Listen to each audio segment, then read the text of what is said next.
to Amber. Dottie spots out one, gonna get caught, traded out by Sen. Amber will find Deli, but he comes through there. Now, Becca on the AWP. Will connect onto the bomb carrier. And now it's Floor in a 1 versus 2. Floor's yet to find a pick.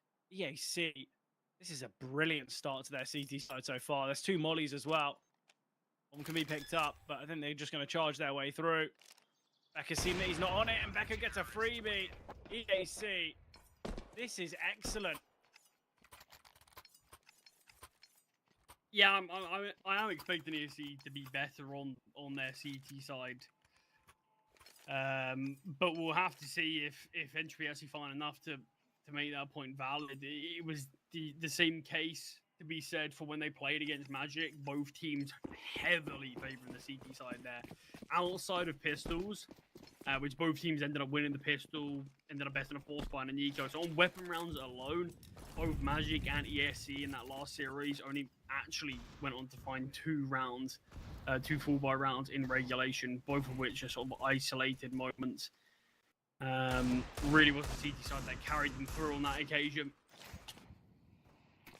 So I think Entropy just need to, similar to what we said EAC need to do, just have a competitive first half. I mean, it wasn't enough there for EAC. Yeah, sort of.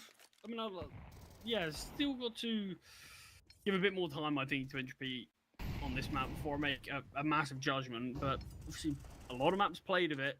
Not many teams can say that. You are sort of expecting to have something different about them.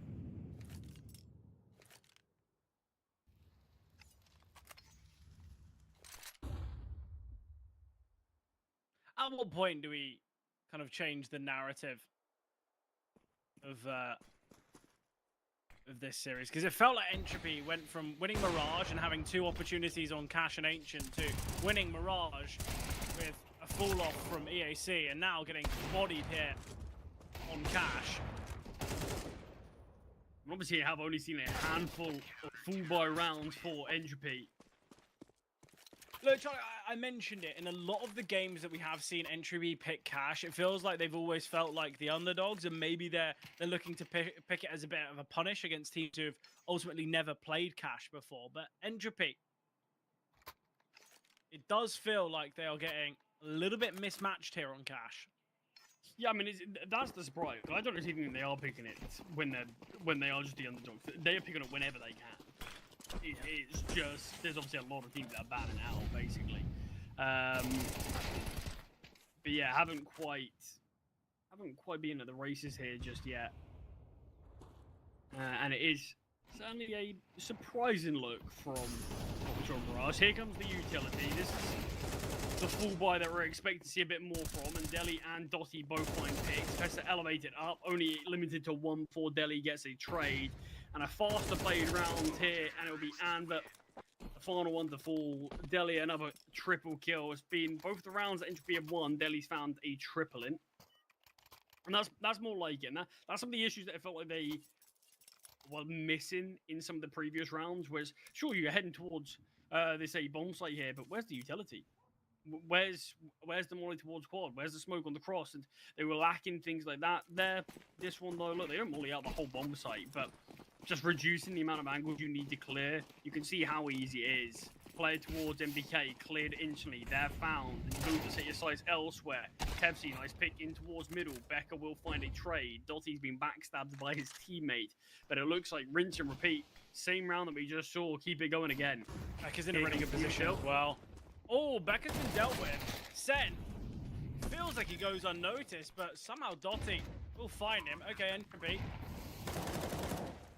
I asked what kind of pace you're expecting in this game, and most of the time in Cash we've seen slower played rounds.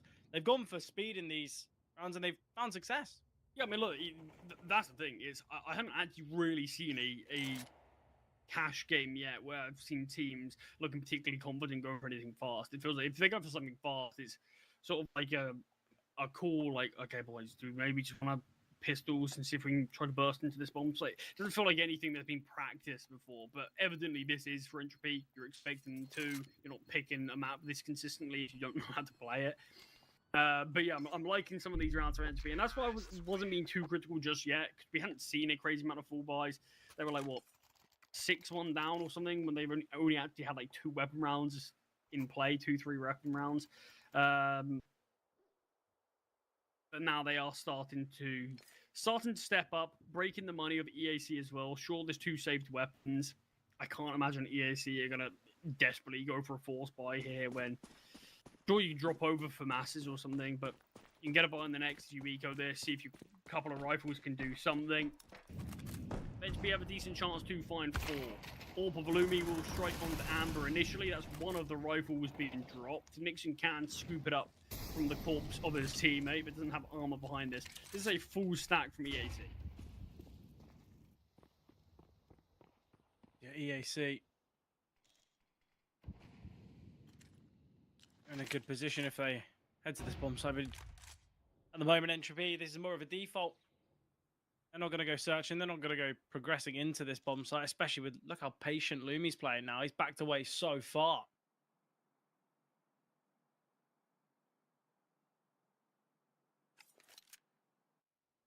Entropy trying to work out where EAC reside.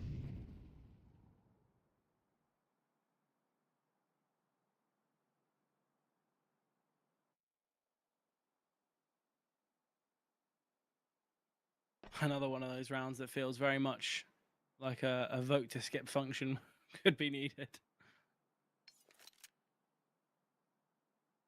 Well, eventually we will see Entropy clear out their space towards A. They're still being cautious about things, using this utility. That will be confirmed for Entropy's 4th. I think they'll be pleased with things if they can find 5, to be honest. Not much in the overall context of cash. Thinking, oh yeah, you've found 5 on your T sides, when realistically it probably should be. As time goes on, I do imagine it should be a little bit more T-sided, but more so in the context of this, I'm not confident or convinced by EAC on the T side. But it has been a little while since we've watched them play against Magic. It has been a good couple of weeks or so. Maybe they've done a bit more work on their T side of things as time's gone on. I think they're going to need to if Entropy can continue to find more and more. Particularly if Entropy go on to find 6, I think that is where you will be a little bit concerned. Eventually, T's look to hunt everything away. No weapons will be saved. They give that false hope over to the CT side. Yeah, we're not going to go towards B. We're going to head on towards A. And just in those last 10 seconds, that's when they push in and make sure nothing is saved.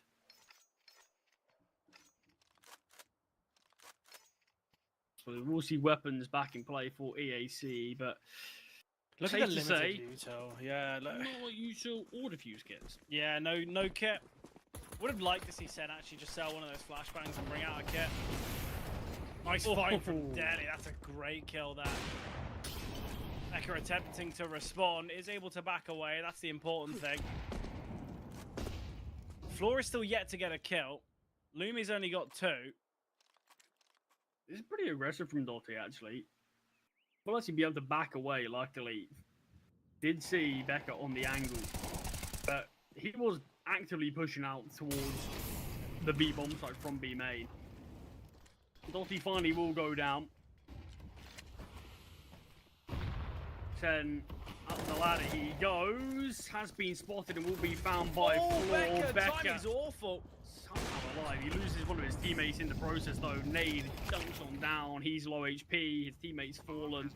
And Becker, good luck saving this gun as Entropy, from looking pretty lifeless on this map, surprisingly so, being 6-1 down. This is a great response of 4 in a row.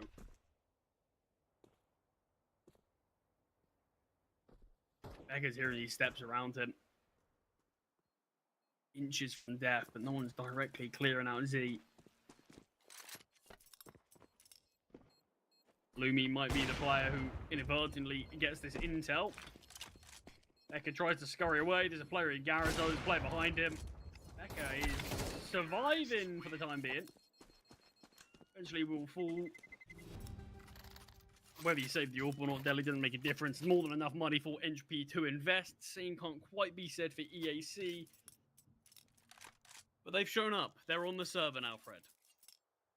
Yeah, and look, I think for Entropy, the fact that this game has started pretty slowly for them, we kind of question whether Cash was the right selection at times.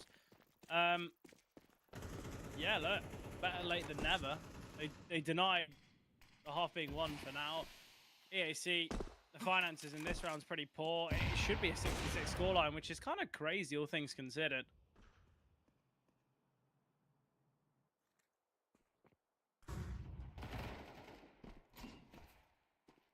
Floor knows about Fesser's positioning. Nice nade. Door closed. I quite like the idea of that. Expectation is that Fesser's crossed. Oh, Shadow spotted now. Floor with the information.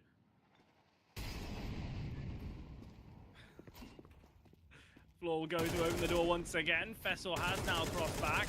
Bit of a spam coming through. Little bit of damage there.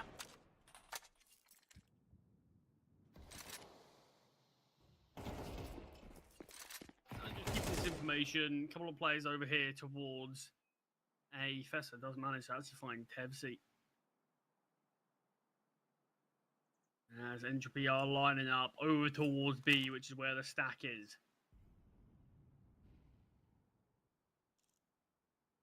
It's a Molotov that can be sent towards Nix's position, but for now, Dottie is just going in alone. Spots out Amber on the booth, isn't communicated cleanly enough.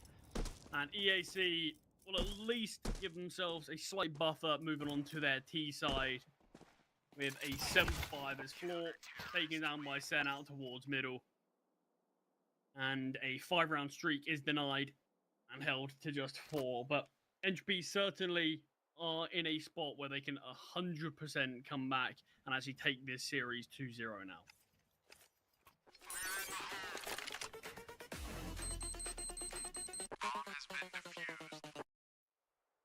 Yeah, I think look, Entropy. They've had a tough game, and I think the main reason they've had a tough game is it's kind of because they've had two players that ultimately have gone non-existent.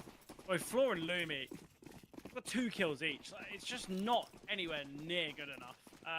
Lumi had a bit of a tough game on map number 1 as well.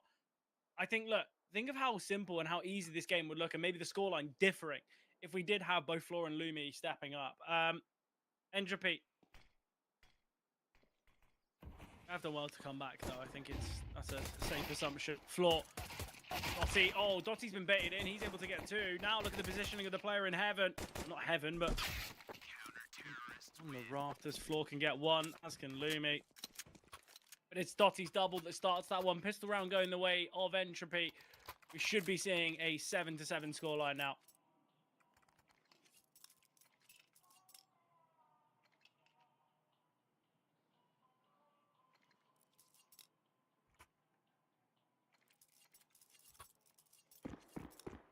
Will just be this eco. So yeah, it is going to be respected. It is going to be all square.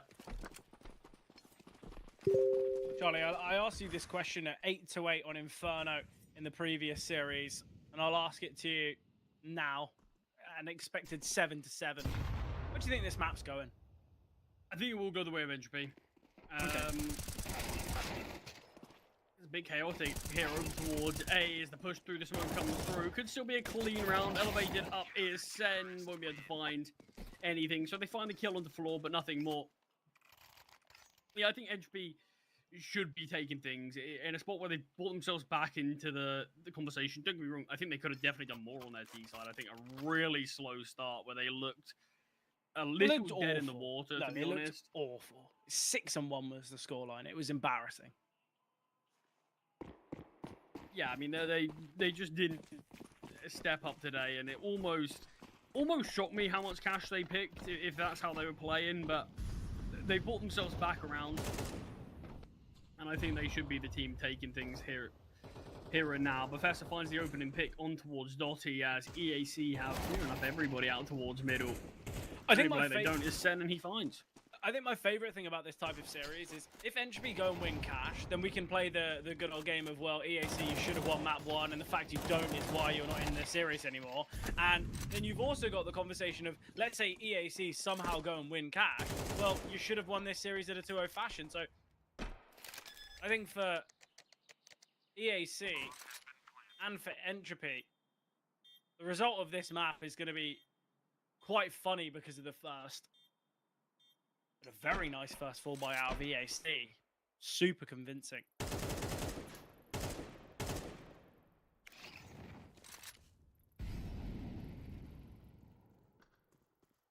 Yeah, just a lot of bodies out towards mid initially, and Sen winning his 1v1, and it all spirals from there.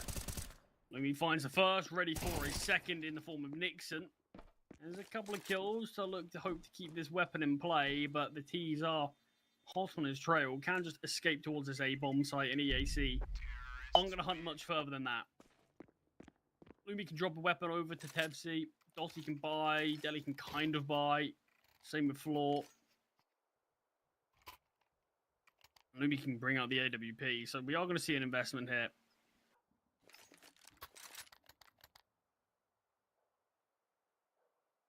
Again, short on a bit of util, but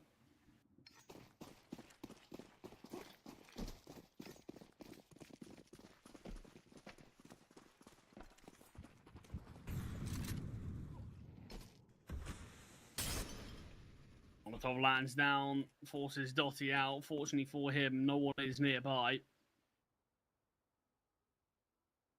And EAC might just from spawn line up for an A exec. 2 players here for the CCT. How does that not connect from Lumi? Lumi tagged down even more. 38 HP on him. A lot of time on the clock, but coming through this is Nixon. I love it from Nixon. Bold play, you can get a second. Sen finds Lumi. Finally, Amber will deal with Floor. Tebsi, all that remains, they're on the hunt for him. EAC, this will be 9. 4 players close by there on that bomb site for HP. They find nothing. Maybe I was a bit too soon with my prediction. As EAC. Team that really did struggle on their T side. Clearly here, able to go toe-to-toe with Entropy with no issue. Even one-up them. And this round's a perfect example of it. Sure, there wasn't the most util in the world for Entropy to maybe stall that one out. But they still have more than enough to do better than that.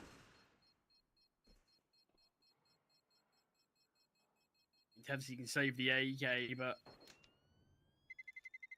it's not going to be a buy in the next from Entropy. They will have to take the eco. Allows the EAC to put themselves closer and closer to bringing us to a third map.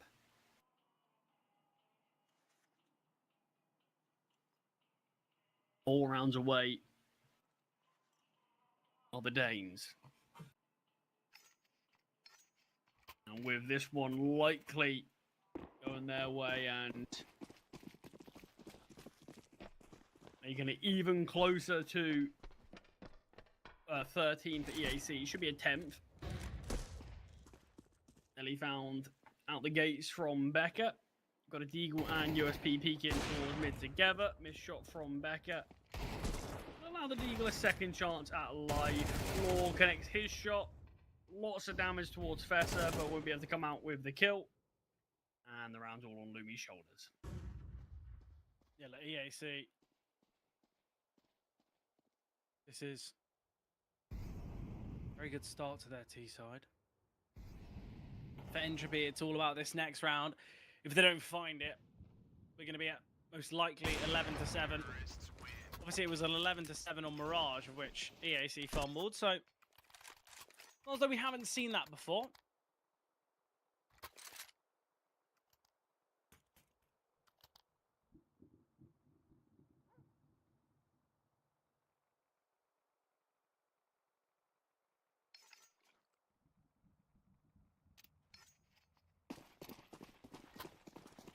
Our weapons back in play. Lumi on the MP7.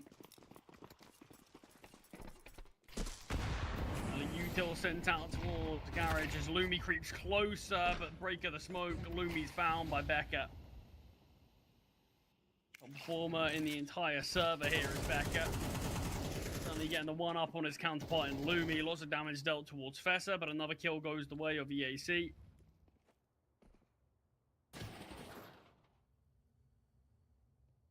Vents to be broken from floor from range just to allow Dotty not to be heard being so close, but He's backing away over towards the A side of things. One piece of util remaining on the CT side.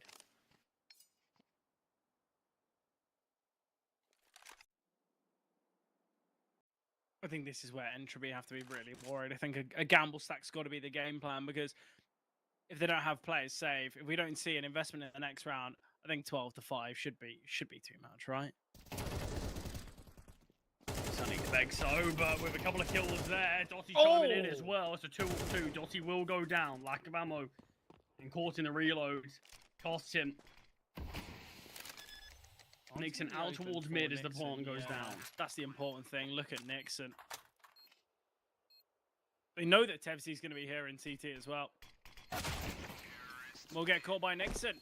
So EAC with another round victory. They have looked so good.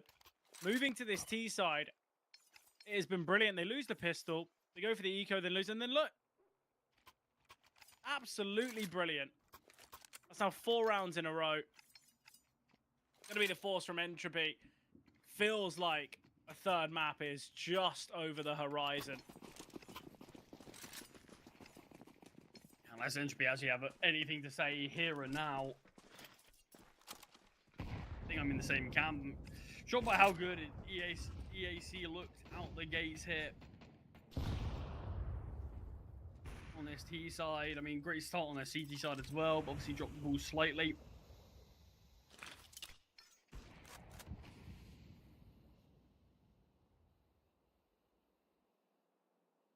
Really does need to be Entropy delivering here. Gone for the force buy for a reason. They picked this map for a reason. Both of which we still don't have an answer as to why.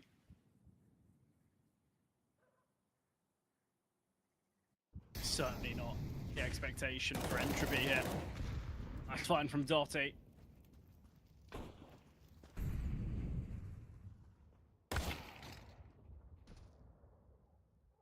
Becca loses. Sorry, Dotty loses life to Becca. Player spotted here. Tevzi is close by.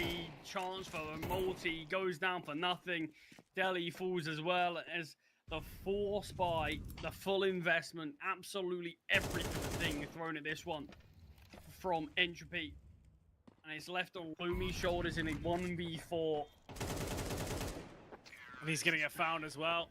Lumi and Floor were both very underwhelming at the start of this one. Hasn't changed. EAC going to be making that push to Ancient. The fact that EAC should have taken this series in 2. Pretty ridiculous. Mirage was theirs for the taking. The scoreline was 13-7, or 11-7, sorry. They go on and lose 13-11. Lose 7 out of the 8 rounds played. It's just so poor out of EAC. And now, able to showcase a lot of dominance here on we need to do it again. Yeah. Have to be an OT, though. Somehow bring the game back from the depths. Look at Fessel. I love this from Fessel. He's taking so much good space. He'll get one. Nixon finds Tevzi. Surely the map's just over. Principal here. We're in a 5 versus 3. No defuse kit, no utility. Lumi will get one back. Another molly in heaven. Dotty forced back. Flashed off the angle. Floor's in a good position. They are set up quite nicely here for a retake attempt. Becca will find Dotty though, and Lumi's been heard dropping in.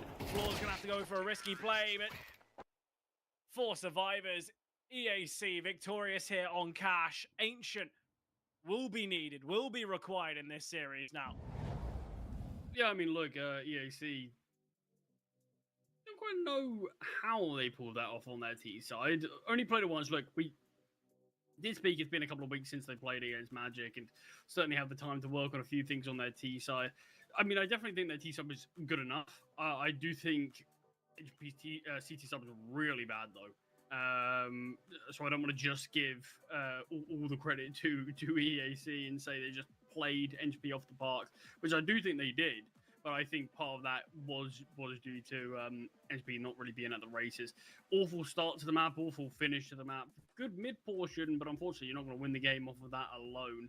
And ended up being actually a very one-sided victory on a map of Cash, which has started to become your main map. And if this is your main map and the map that you're looking to pick into near enough every series where the opportunity arises, it does make you think, what's that mean for the other maps? If that's the best, when this is a map for EAC that they play once, they don't pick into this map. A lot of the time, sure they did against Magic, but it did feel like a punish pick there against a team that's well in the top 30s. Not sure about what we should expect for Ancient. It's a very similar standpoint to I think what we had on some of the previous maps, where EAC have been playing against more difficult opposition. So I'm sure we can look at Entropy's 60% win rate. Maybe they're the team with the advantage. It doesn't really feel like that when you sort of compare who they've been going up against. Be an interesting third and final one, but I think EAC is certainly going to be feeling good about it now. Yeah, look, they should have won map 1. They have just gone and stomped on map 2. The third can go their way, definitely can. Entropy, I guess they have that buffer from winning Mirage. But yeah, as said, Ancient going to be the decider. But before we get there, Charlie, we're going to be jumping to a break.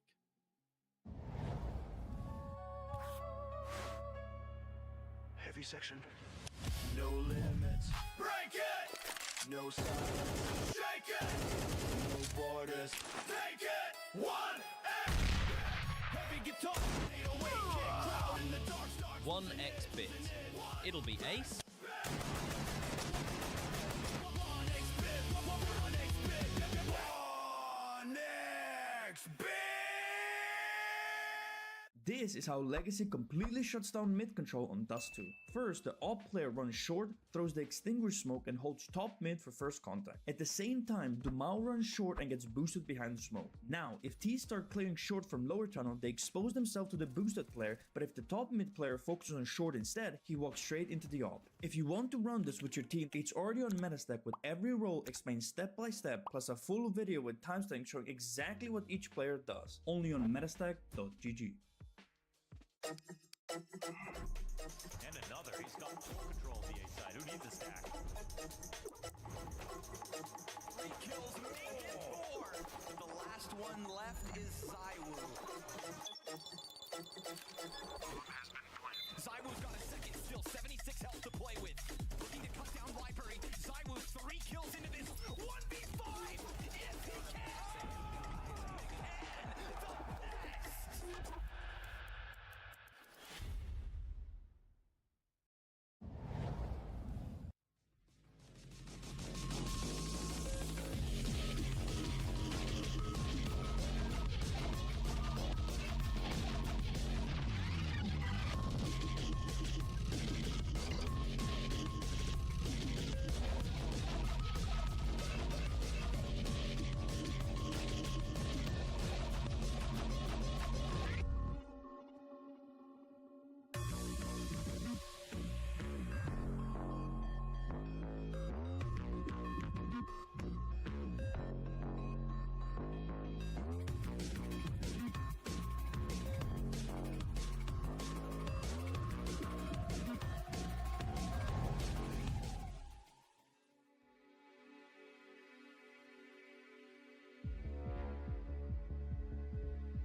Well, here we have it. Somehow, some way, we are here on the decider. I think when we saw map 1 go the way of Entropy, I think the expectation was, okay, we're moving to Cash. It's their map pick, they'll take it. And then EAC had something to say about that one, didn't they? Yeah, and Ancient's a really interesting spot for both teams. Play a lot of the map. Results can be a mixed bag sometimes. But EAC and result on Cash, they're suddenly going to be feeling good about this. And start here, they're going to be feeling good about things as well. Look at this domination from those two players. Wow, yeah, crazy stuff there between Fessel and Nixon. Able to get all 5. And with that, Entropy, they don't even get a kill. You're never going to be even going or even thinking about a force buy here.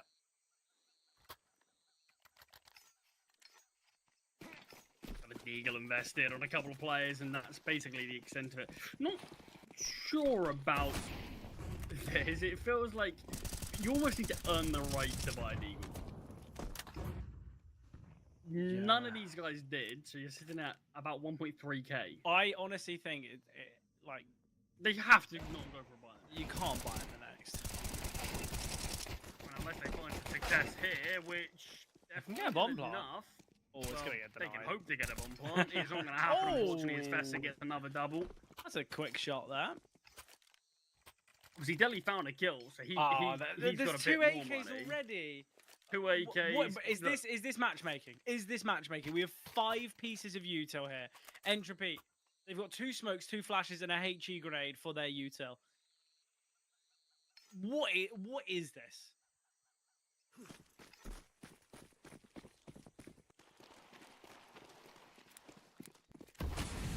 Yeah, I mean, it's such a weird decision. You bring up the Deagles, find nothing, and now you've got next to no utility in favor of weaponry that really shown that you've deserved. Still managed to get the opening kill, though. You've taken so much damage. And he finds it as well. He is so low, and Fester was watching for it.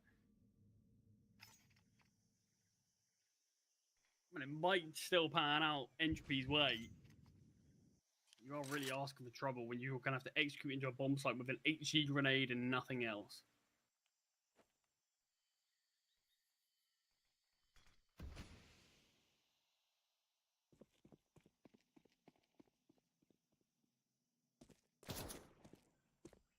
Oh, Becca. Shots fired from behind. Send out a flashbang towards Lumi just to force him away from this position. EAC are gambling over towards A.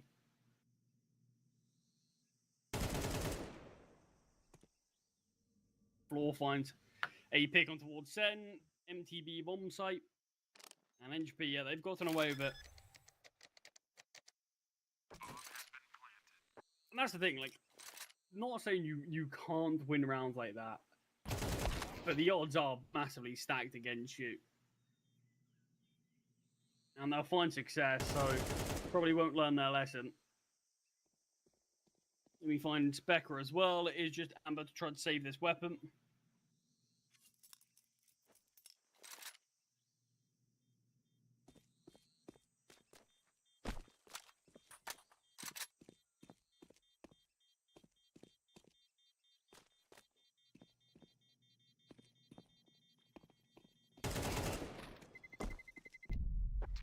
They'll be able to get 1. Obviously, second of the round, but fair enough, Entropy. Doesn't matter if you don't have util. They had the weaponry, and that was all that was really needed. Bit of a weird one, though. Maybe our random teammates in matchmaking had it right all along. You don't need util.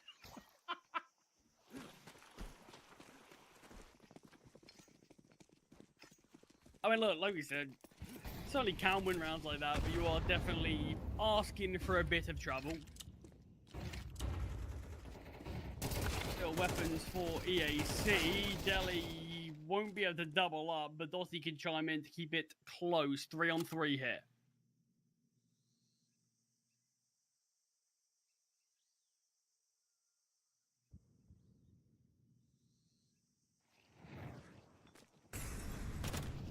Becca. Gunfight towards main. He peeks in towards Donut. Needs support from his teammate, but his teammate goes down just as easily. Then 1 versus 2 now. Found Dotty. One play creeps towards CET. FC drops out this Molotov to delay. Yeah, he's got a flash then. FC's gonna send the nade. Well timed nade, that'll soften. Floor and Tevc just playing shoulder to shoulder, stepping in. Flashbang hits him, but Tevc not fully blinded. Sen found Entropy with 2.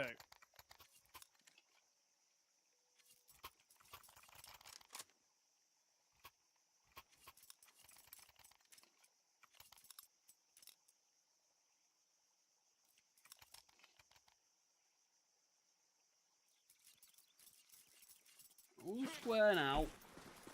And that's the thing. I think quite easily you can see teams on occasion like Entropy, but they just fall a bit flat, look a bit limp after losing their own map pick in pretty disappointing fashion.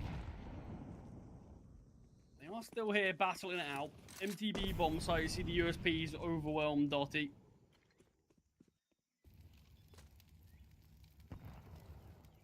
Bomb will still go down. Entropy with both plant, more than enough chance of them closing things out on Lumi. Easy couple of kills for him.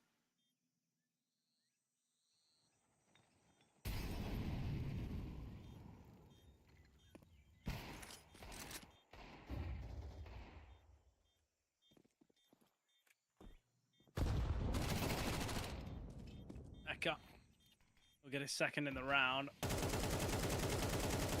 Will we able to recover that AK? Can the Mac 10 be found? Floor. Trying to get on the hunt quick enough. Can't get on the angle. Rebecca will be able to keep this. FC gets found as well. All things considered, not a bad result for the round for EAC. Question is now though, what can they do on this full buy?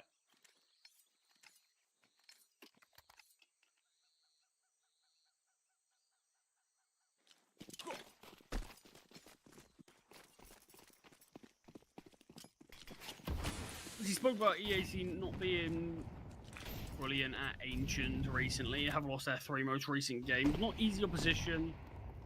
Magic, Betclick, Apogee side, and Valshaki. The latter 2 being very, very closely contested series as well.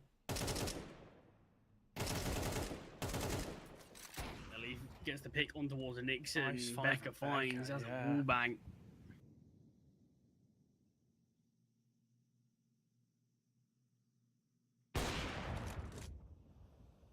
Becca finds another one towards Dotty in the smoke. Deli and Fessa toe to toe with one another. I think Deli might recognize this.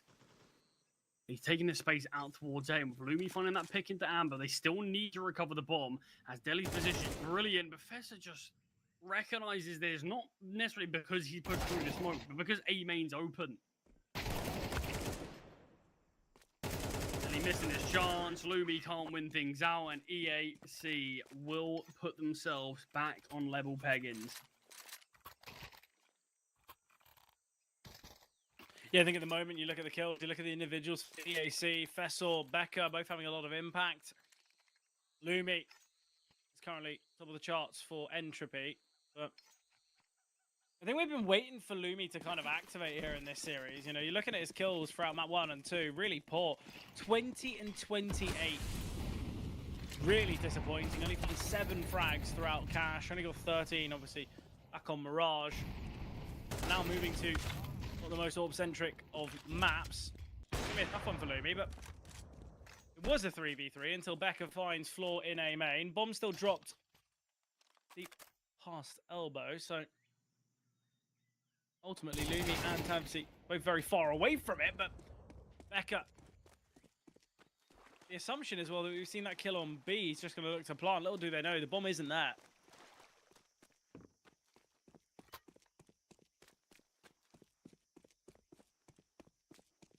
Another Lumi clutch. We'll smoke off CT. That'll be the indication up towards Becca. Another smoke gathered. Can smoke off Donut as well. But where does Lumi opt to head? Becca, a well-placed nade, could find Lumi, in fact. Lumi leaving himself a little vulnerable to both angles. Through the smoke, Becca goes, though, and he's missed Lumi. Hasn't spotted him out. Lumi's been able to sneak in towards CT. Becca's taken all this time to clear out A main. Still has time to get on this bomb. Nade's being thrown. Half of it now, Lumi. Does he call the bluff? Will peek on out, lose his life, and Becca's got enough time for the defuse. A nice round from Becca. I think for EAC now. Going to be against just this half buy from Entropy. It should be a 5-3 scoreline.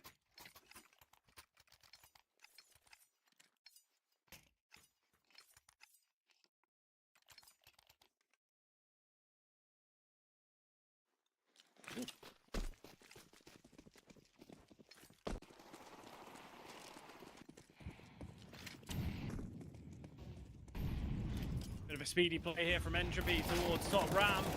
Zen, okay, so much damage dealt. Flashbang's going to come through from the cave player as well, and Amber swinging on out. Festival's rotation, he will find as well. So EAC very comfortably find this round. The fast pop towards B doesn't go anywhere near as well as Entropy had hoped for. Yeah, only really had Sen to deal with. But it's the fact that he's just able to sit, holding left click, finding so much damage. A couple of kills as well. Teammate from Cave can rotate in and help clean up the mess. We can buy now for Entropy. Should be a decent enough lead taken. So finding Dotty, Becca chiming in. Expecting this one to be one-sided, and it's going to be exactly that. Deli managed to find one consolation kill.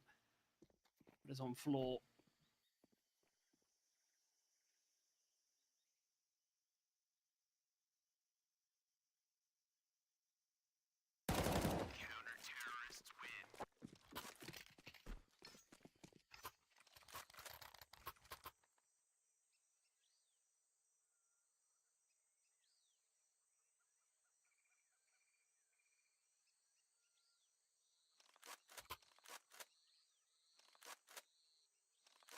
Now, 3 rounds left of this half.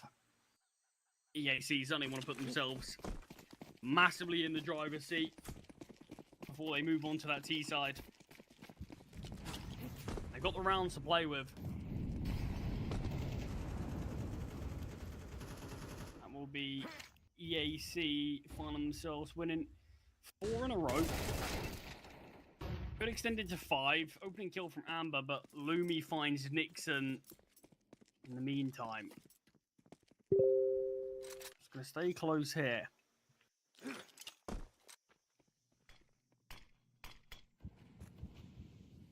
You never know what version of Entropy are going to show up on Ancient. We saw them lose to Honved 13-8. And then literally a couple of days later, they ended up winning against Honved 13-5. Both of which in the closed qualifiers of Series 5. So they certainly had an up and down showing. They'll know that the bomb's there towards A main, so we're going to see this speedy double rotation.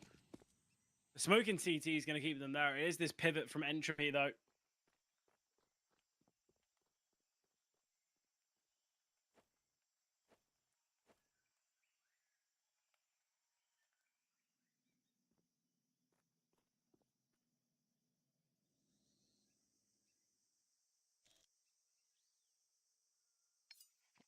Entropy, open B bomb site. EAC realizing now they've got it wrong.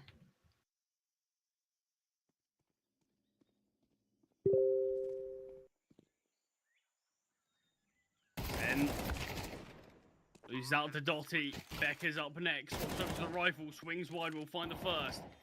FC advancing as Becca is none the wiser. Just turns, but FC gets the one up on him. Entropy break the streak of EAC to put themselves a little bit closer. Still 2 rounds needed out of the remaining 2 if they want to have a level up half.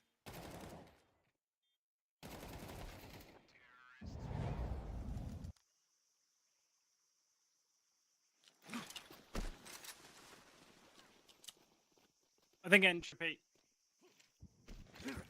still in a pretty decent spot. It's not as though this game is completely gone. I know EAC definitely have felt like the more compelling team. It was just Entropy with a 3-round stint.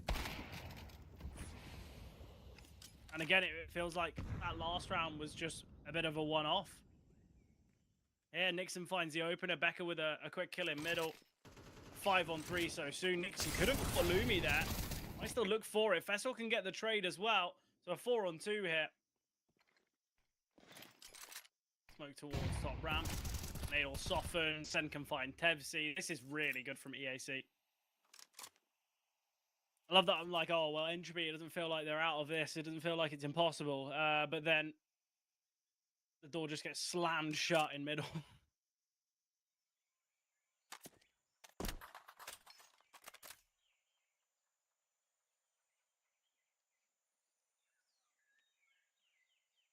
Zen, I think he did spot floor there, waiting for a few more players to rotate in. Bomb will be allowed to go down. Any survival after that is impossible, though. He's already been tagged down through the wall. Amber eventually finishes him off. Can upgrade to a rifle. And EAC with 7. I think the most important thing there as well is the money. It's not as though EAC, the money would have been broken, but I think if we saw a couple more kills, Entropy, let's say they win that round, money would have been in a tough spot for EAC. They kind of, the idea of a comeback, the idea of a leveled up half could have been definitely there if we don't see that round go the way of EAC. But again, in middle, they've just looked really compelling. I think Becca has to be the one to watch on the T side, just on the basis of it. Can he possibly keep this up? It's 14-4 with the AWP. I think we know that there's going to be a bit of a downtrend, but I still want to see these aggressive peaks. I still want to see him looking confident when moving to the T side. I'm going to see an aggressive peak in this round. He's just going to be playing on the angle, but this could work out nicely. Turns from the flash, maneuvers into Temple. Delhi just pre-firing. That is good. Delhi with a double hit. This should be 5 for Entropy now, unless if things go so wrong. Yeah, not quite seen Delhi with the same performances that he's been having in the close qualifiers, but without a doubt, he has been the most potent player today for Entropy. He is the only player with really a rating in the first 2 maps that were decently positive. 1.17 across those, and here not far off being the top performing player of his team either. It's always good to see him being up there, but second half we'll have to see if Entropy can continue things.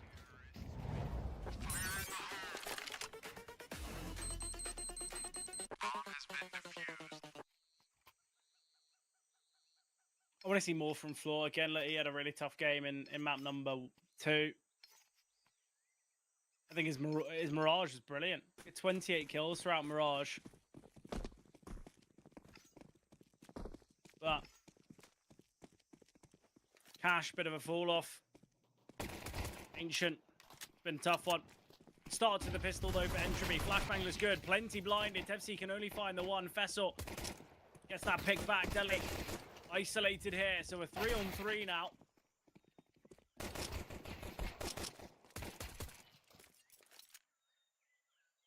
It's all on Floor's shoulders. You asked to see a bit more from him.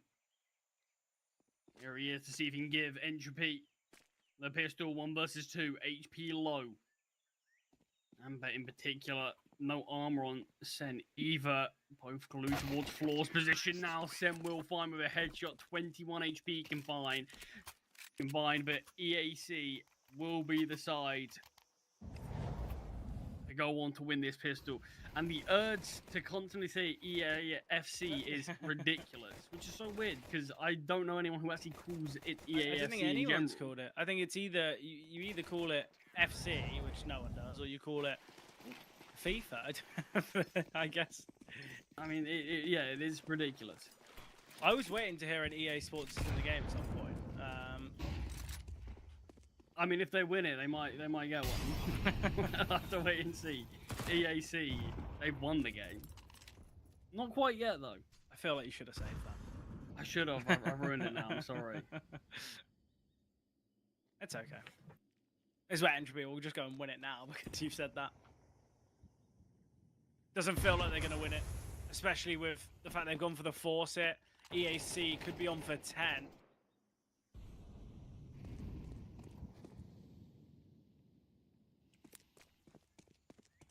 And that could be massive for them. Best in this force by Entropy.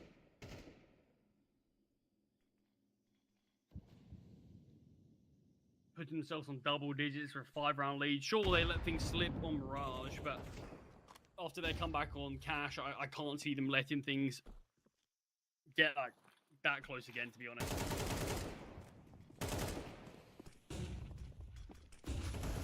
Floor under pressure here now. Will get found by Sen.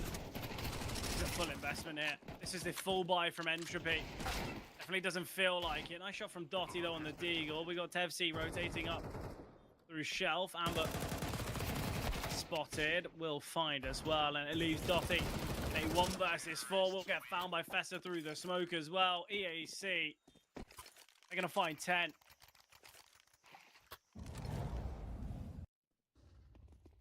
I can't imagine much will be invested in this next round at all from Entropy. They're swarming towards that B bomb site. Good utility to split apart the defense. Holding W for a good few of those kills, particularly with those SMGs, but got a couple of players with upgraded pistols and armor.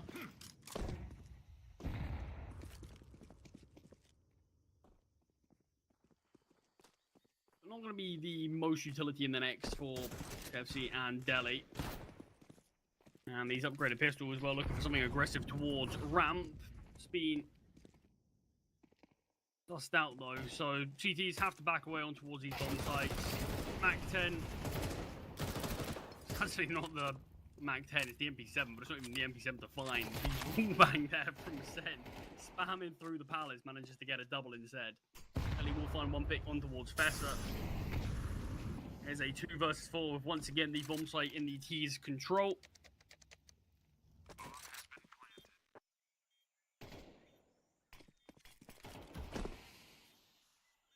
Money as well for EAC, should be in a pretty decent spot.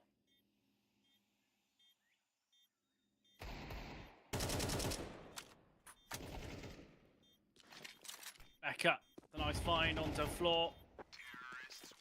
But we'll find Delhi in the back lines. But yeah, I said, look, the money's in a really good position for EAC. So even if they go and lose this next round, they'll still find a buy.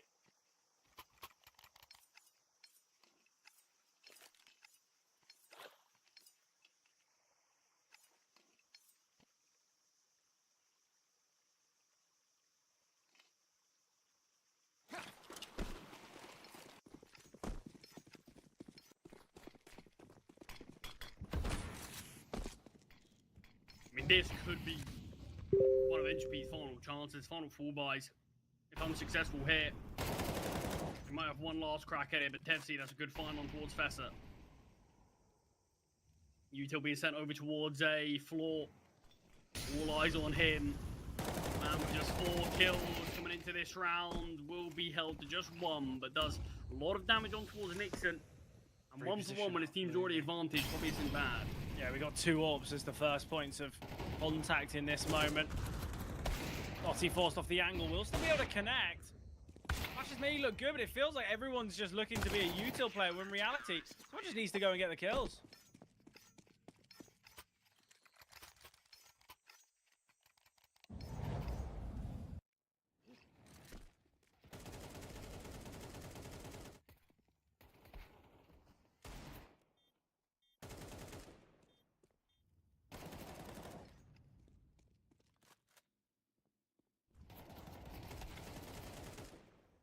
Well, Entropy finding 6 still puts them quite far away. I mentioned, look, for EAC, even if they lose the round, they're going to be getting a bye. So let's see what this investment looks like. But they've got the AWP on Becca. Yeah, pretty good. More than enough for EAC to show us what they can do in this one. 3 rounds away from putting themselves 1-0 up. Obviously, still very early doors in the Swiss stage in general. They'll be joining that G2 air side. Obviously, if they are successful, winner of this in general will be joining them. Loser joining Cybershock Prospects in that 0-1. And to be honest, they look like they could be a scary team to face in that 0-1 stage.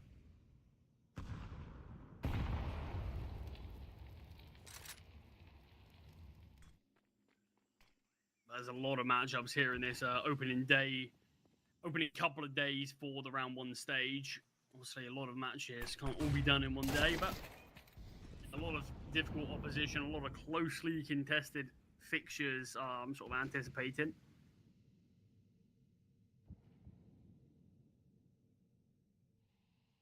Same to be said for some of those matches coming up later.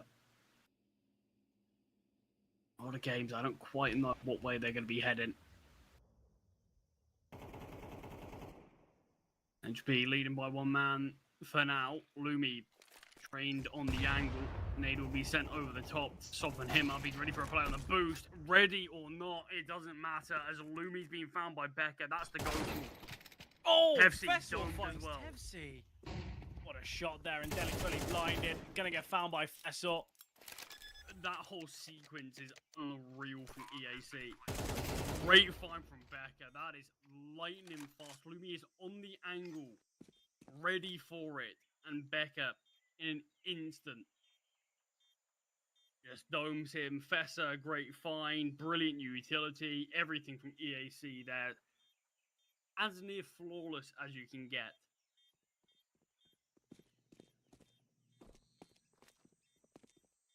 That is them putting themselves on 11. They'd love to find this weapon as well. There's not a huge amount of money for Entropy, so anything you can be found really does add up. Vessel and Dotty both below. Dotty will find. Other two Ts don't really seemingly fancy going all too deep, so it's going to allow this AWP to be saved. That could have caused some big issues, because Dotty was one of the few that didn't exactly have a huge amount of cash to his name.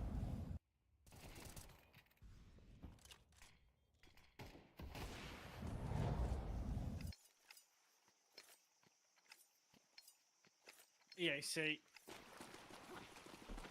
on the precipice of victory here in the series, and you can see it from the odds. 1.09 to 6.57 really says it all.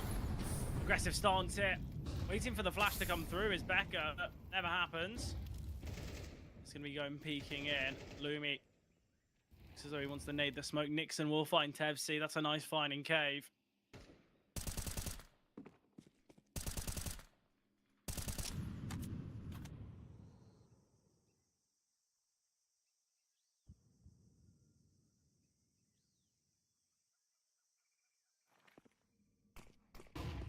They were sent in towards donut space. Taken now from EAC. Floor elevated up. All eyes on him as Amber clears and finds. No. That's a Players tough one. are here though. Reinforcements have arrived for Entropy. A lot of bodies on this A-bomb site. Lumi. The rifle won't connect in time. Sen comes out on top instead. They know the AWP of Dotty's here. I don't think they quite know that Deli's nearby as well, but they're still going to pivot over towards the B-bomb site instead.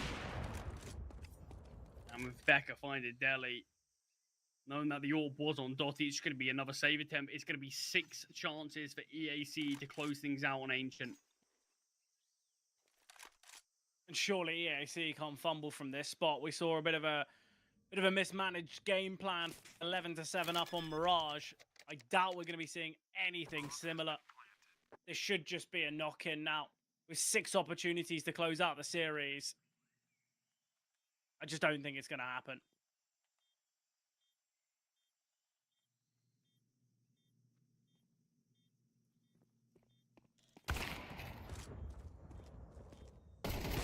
Dotty again desperately fighting for survival to bring this weapon into the next. It's not to be. And this round, here and now, will be the best chance that EAC have. Money is in the bin for Entropy. an MP9 purchase from Floor. I think Tevsi might have a little bit in the bank to get on an M4. Yeah, there you go. 3 MP9s. And for Mass, no defuse kit, Util's Light, Entropy. Great map of Mirage, but Cash, Ancient, they haven't been good enough. The fact that Cash for somehow a closer game is pretty shocking considering how disappointing they were on that map. Entropy. They just haven't stepped up. Haven't showcased much here on Ancient. We go into this series probably thinking that Ancient might be one of the better maps for Entropy. Certainly not. Dotty will get one. Fessel finding Lumi though. Timing for Deli looks good. He'll get one. Fessel now needs to kind of just swing here. He will get the pick, but traded out by Tevsi. Orb now picked up, so Nixon going into this gunfight. Doesn't really matter about health. Oh, nice shot from Tevsi. Number 1 versus 3. Does just get the 1. I mean, the CCTs win that round, but how you surmise a round like that is, it's chaos. That's really what it was. It was just CTs fighting, aggressing, catching off EAC on timings. This is difficult to try to replicate at the best of times. But it is at least one on what is quite the road back for EAC, for Entropy, I should say.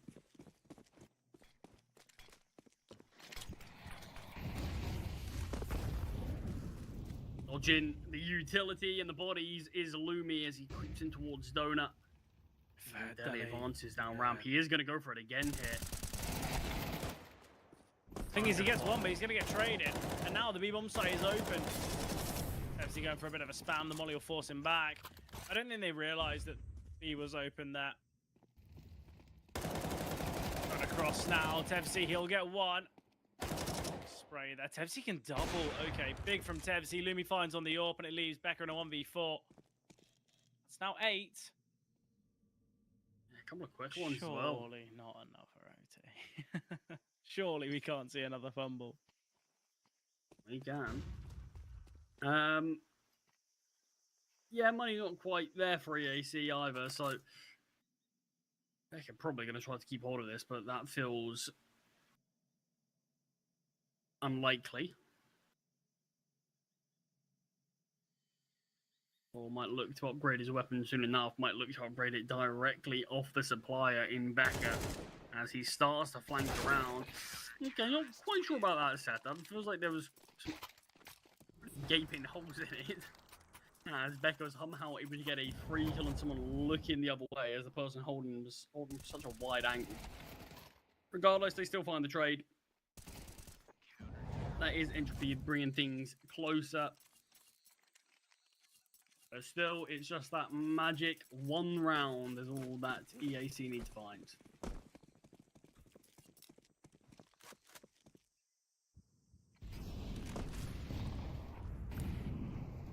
And again, it should just happen. But round started off nicely for Lumi here.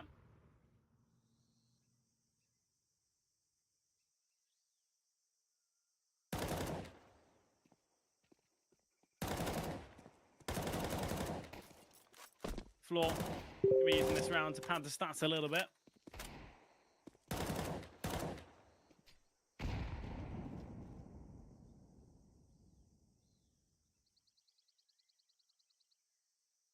There's 3 out of 6.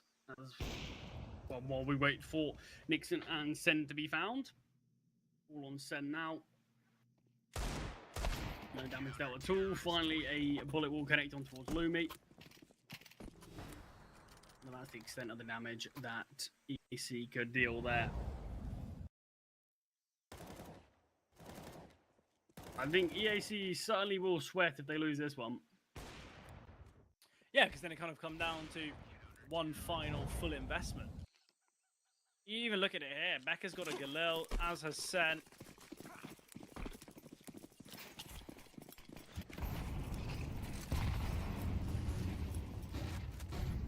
This could be a very, very problematic game here. You know about it, Molly and Nade combo. Dotty will get dealt with, but Dotty finds a pick. Fair play to Dotty there. They knew he was in the cubby. There's a molly and nade at his feet. And somehow, we still see the kill come through. Sen takes down Floor.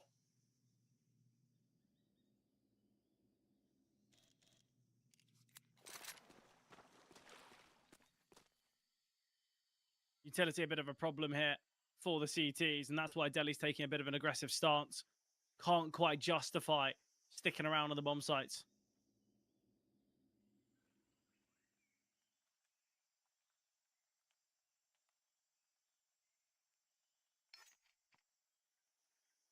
This is all going to be about timing now. All a question of whether Delhi holds the lines, but they're just gambling towards A. It's a gamble towards A, and Fessel is going to be there.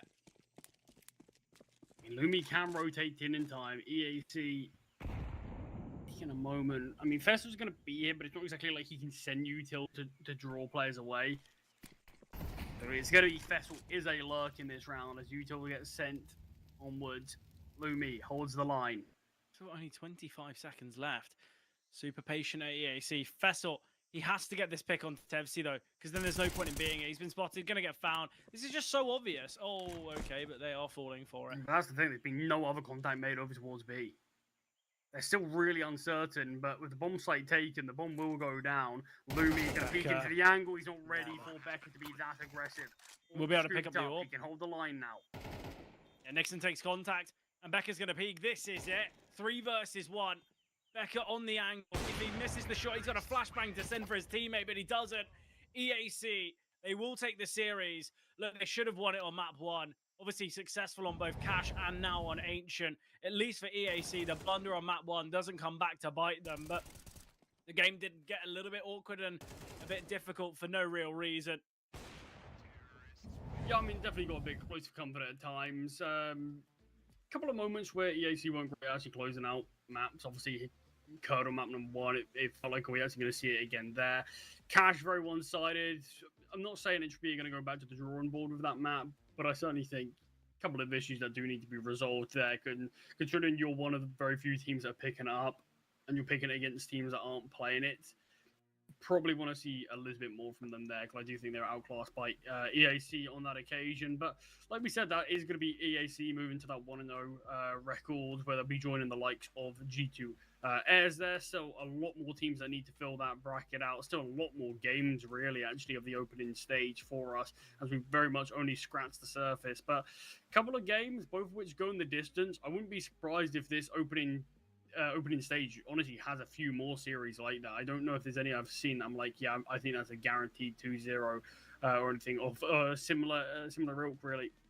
Yeah, look, I think we will see a lot of games kind of come close. I think a lot of the teams in the Swiss stage are of similar ability. Obviously, Charlie, we're a little bit behind schedule. Next up, we've got a Traders versus Los Cocotos, and to end the evening, ex-Rustic against Just Players. We're going to jump to a short break, and we'll be in the action for the third series for today.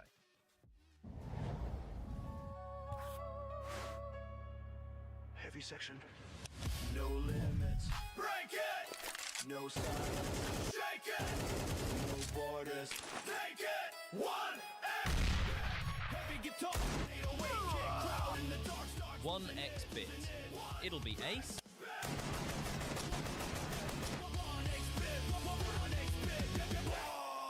1x bit. This duo play on Mirage is so insane, Tees won't even know where they're getting shot from. When Tees are going for mid control and they throw this smoke, all you and your bro have to do is just boost over the smoke and kill anyone crossing. It's that easy. This exact play is already up on Metastack along with thousands of other strats and nades with step-by-step explanations, screenshots and videos. If you want to find a winning play just like this one in seconds, check out metastack.gg. And another. He's got full control of the A side. Who needs a stack? 3 kills make it 4. The last one left is Zywoo. Zywoo's got a second still, 76 health to play with. Looking to cut down Vipery. Zywoo 3 kills into this 1v5 if he can. And the best.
Heavy section. No limits. Break it! No silence. Shake it! No borders. Take it! One X! Heavy guitar. 808 kick crowd in the dark stars. 1x bit. It'll be ace.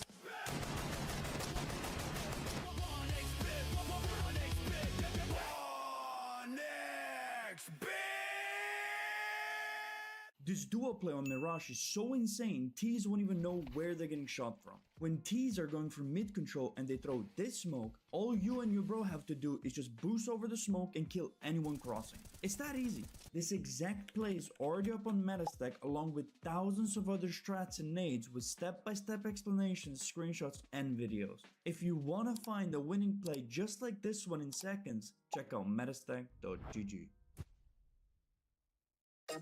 And another. He's got full control of the A side. Who needs a stack? 3 kills make it 4. The last one left is Zywoo.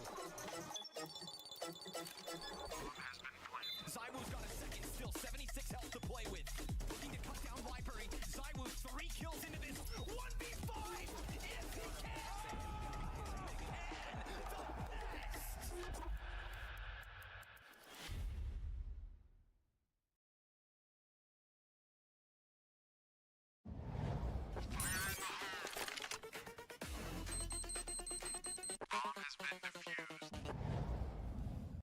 Welcome back, ladies and gentlemen. My throat just croaked as soon as we started speaking. Welcome back to CCT Series 5. We're opening day of Counter-Strike, if I'm not mistaken. We've had a pretty long day so far. I think we're only half an hour behind schedule, which all things considered, I thought it was going to be a lot worse when I was watching it throughout the day. So I'm happy to see it's not this bad. But I'm joined by the one and only Mr. Alan Hender. It's CS, UK CS royalty. How you doing, sir? The power, according to you. And I guess you get to cast those verdicts. But I suppose yes, I can. it looked like we would have been more delayed, but EAC did us a solid and smashed out the last 2 maps, especially Ancient. was actually only 13-9, but that was such a Very quick map quick, that I had yeah. to essentially run back into here to get ready in time because it happened so quickly. So, yes, indeed, a little bit behind, but some interesting teams, I guess, some newer names on some of these lineups. And it's going to be fun to see, especially this Atreides team who has every Yeah. player you haven't seen for like 2 years Yeah. on the lineup. So that'll be fun. I do want to say, so sidebar, speaking about fun games already. So the Cybershock Prospects team, I don't know if you've noticed. I'm gonna assume you haven't. But Cybershock Prospects won a LAN, not to like kind of in the player break, and actually became higher on the VRS than their main team. So, like, just how does that happen for starters? And then there was this like academy event run by Kaysen, the FaZe owner, and G2 Ares won it. And then the Cybershock Prospect general manager. So, and then the tweets were like, "This is the best academy team in CS2 right now." You know, Twitter, of course. And then the Cybershock general manager was like, "Well, we weren't invited. We are the best academy team in CS right now." Boom. Just, it's fun. Absolute scenes. And then they lose. Unlucky for them. That is Counter-Strike. Let's focus in then, I guess, on our third game of today. Atreides, straight out of June, against the Polish lads. On the flip side, there's lots of players here I've watched before, Freddie, but this is a very, I'm going to call it a bizarre kind of amalgamation of players. Oh, yeah. I haven't watched Nivera especially play for so long. You have to almost question how these players come together. I guess they're friends on kind of pugs and stuff, because this is a wild lineup. Do you know what's great about this is that we're almost back in the days of like when FPL teams used to come together, but we're doing that without FPL. There's a sort of magic to that a little bit. But yeah, this is I like this is such a weird roster where from all things I gather it is literally just like a collective of players who decided to play it together and then like started getting results, you know. Well, yeah, like prospectively, like they won a CCT contenders. That's, you know, they've won an online event. That's pretty impressive. They won a LAN event against GG How, who are kind of like supposed to be a 1.5, like a tier 1.5 team. It'd be Ents, but it's like the kind of Finnish Ents. So they have got good results. But then even, for instance, that team that played that LAN, which was Shanky, Danny, Smek, Demental, Depression, like the roster changes even from there, right? I think Shanky actually was a stand-in, maybe. But yeah, it's like the roster changes a lot. They still seem to get pretty decent results. Look, they beat Nuclear Tigers 2-0. That's pretty impressive. I've never watched this team, and I feel like I've dodged them so much by accident. So I'm excited to see why are they so good and how is this roster working? On the flip side, we have the Polish lads. Yeah, I guess Mari and Tomiko, we've seen, haven't we, on plenty of lineups in the last kind of 2 years. These other names, I think I might have covered them a few times, but I'm definitely not as familiar with the remaining three. And to my knowledge, this project will not be under any contracts for any of these players. Nope. So I think for all of these guys, I'm sure they'd love to stay as a 5, but I think realistically, the likely scenario here is that the best player or couple of pieces of this team could get poached. I think that is the likely move in the next 3 to 6 months for some of these guys. Yeah, like we are watching two kind of unorg teams battle it out, and it feels like the Atreides team, in my opinion, has a bit more energy and oomph to them, whereas this like Los Cucutas team is like, you know, I swear I've watched this exact same 5 play like 4 years ago on a different roster. Like it's kind of the exact same players, in and out, in and out. Tomiko had a stint on Alter Ego in Asia, and that was his like, I've got out the Polish scene. And I think all things considered, he did quite well. It was like a very weird time where it's like, if you actually look at his stats, it's like, oh, they're not awful. And I think they came second at a LAN event, which is like, you know, fair enough. or yeah, they like played lands, they did all right. It was a very weird roster that it was never going to really get off the ground. But yeah, back here, Markosh is maybe, if you want to talk about someone exciting, but with a very like small E. I feel like he's having a greener pastures in his career. He's an AWPer that's never really had much to him, in my opinion. But this year, I felt like he's had just a bit more pizzazz to him, like stepping in with Kolesi, obviously a better team in Poland, like playing on TNC, now Los Kagutos. Like, it feels like he has actually been playing some pretty decent Counter-Strike, and has been like the main reason why the kind of Los Kagutos TNC rosters he's been on. So the only reason they win is like kind of because of him, it feels like right now. Yeah, I'm just looking at his team history, and he basically has played for every single All of them. Polish team minus kind of the nines and the very top ones of the scene. So Yeah. And then plenty on the, but yeah, experience. because like the point is, like, if you look at those, like, he actually doesn't look like he did very well on any of those rosters, literally up until this year. Yeah. Yeah, I mean, how old is he? He's getting on. It's 27. 27, so, yeah. not to say he's old, but for most players, they would have kind of not necessarily peaked, but at least shown the direction they were heading in. Maybe in the long run. So we hope for the best for him. But yeah, it would be a bit of a shocker if he suddenly now started jumping up to the top teams. We do have the veto on screen. I was about to say perma bans are out the way, but Atreides, I would have thought they would ban Anubis, but instead they have not. They banned Ancients. That is an interesting one. And I think, yeah, so Los Kagutos have just gone, right, so we're picking Anubis.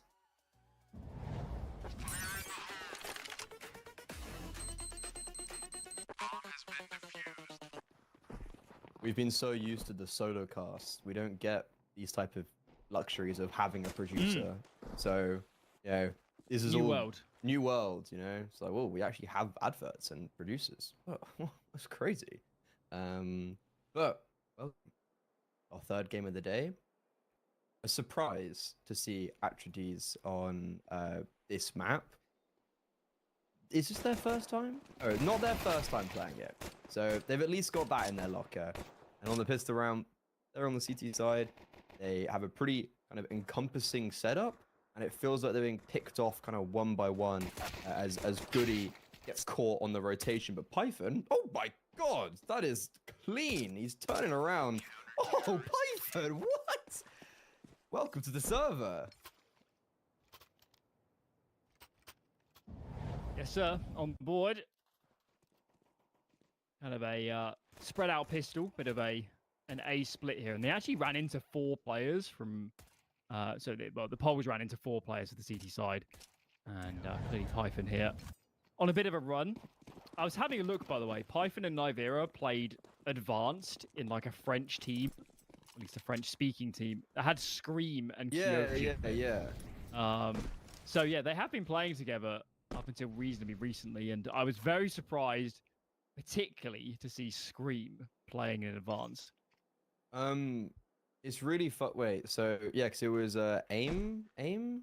No, what was it? We played them, and they were annoyingly good.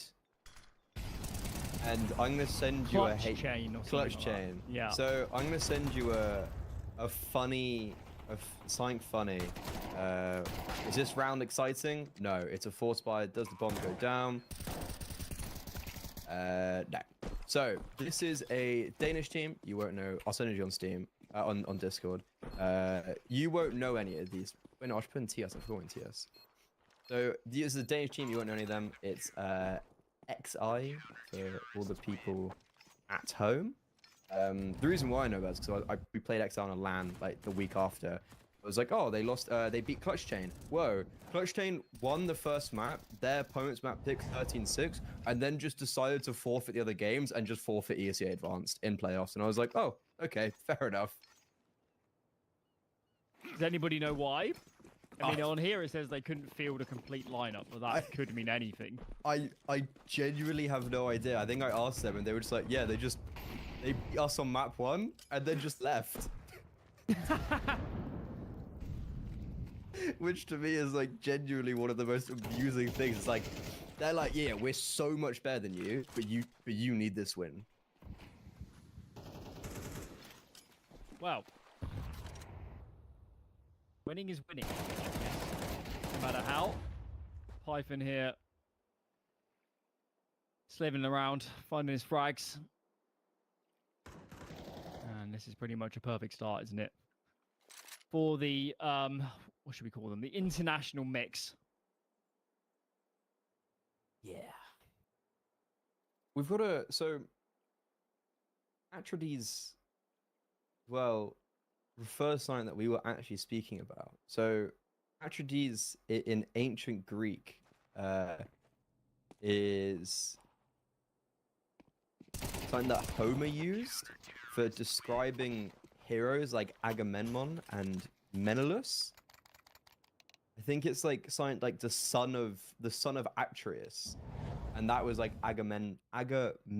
Yeah, I know who you're about. Yeah, the mask and whatnot. Interesting. So I wonder if, because like I look at the word Atrides and I'm like, did they just kind of, you know, random generate a ancient Greek word, or did they, for some reason, really like, did they read the Odyssey? Are we talking about June, or are we talking about the team here? Atrides. The team up we're watching right now. Yes. Okay, they probably got it from June. Is it in June? Yes, the surname of the protagonist is Atreides. I'd be very stunned if it didn't come from that. I don't recall off the top of my head the logos, but I think the logo might be from June as well.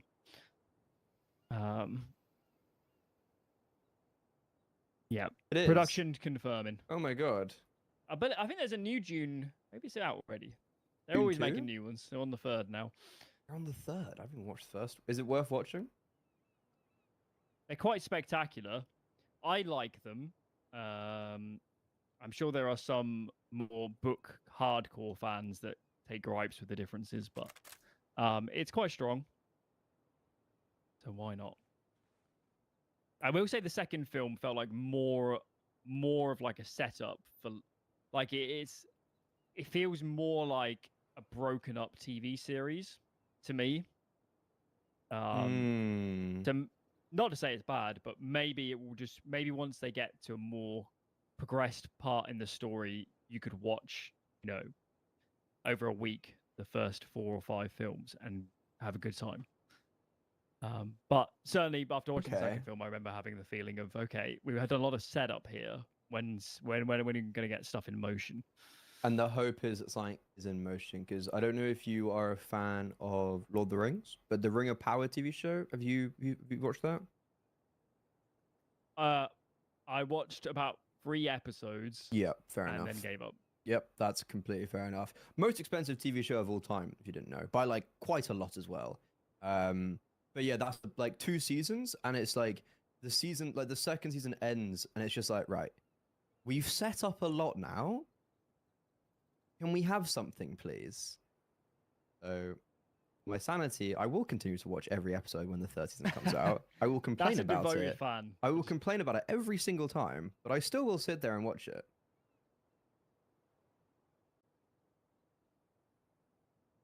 Oh, we're feeling a bit depressed. That young man is not on the server. Let's get him back.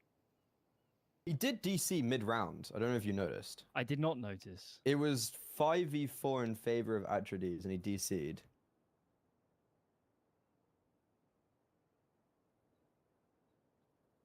Get him on. Luckily, it didn't matter. I think it was mostly an eco round. I need to book in my cinema visit to watch The Odyssey. I haven't seen it yet. I mean, you are like towards London, right? I am most certainly in London. You're in London. Would you be going to the IMAXs or the IMAX? Could do. I mean, I live pretty close to the Waterloo one. It's fair. The Waterloo one is nice. I went to watch Endgame there.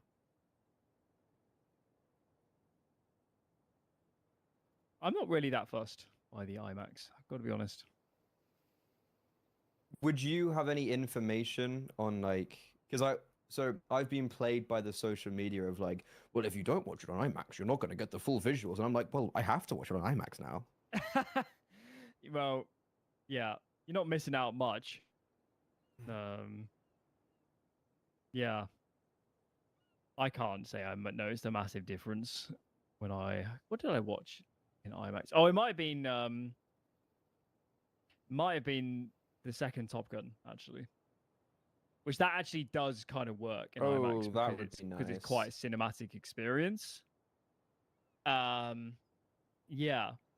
That was a good I'd actually movie. imagine that IMAX is really good because you know they sometimes air like nature documentaries and stuff. Not often, but if there's like a big Attenborough show or film, they might air it. It actually would be so good for that.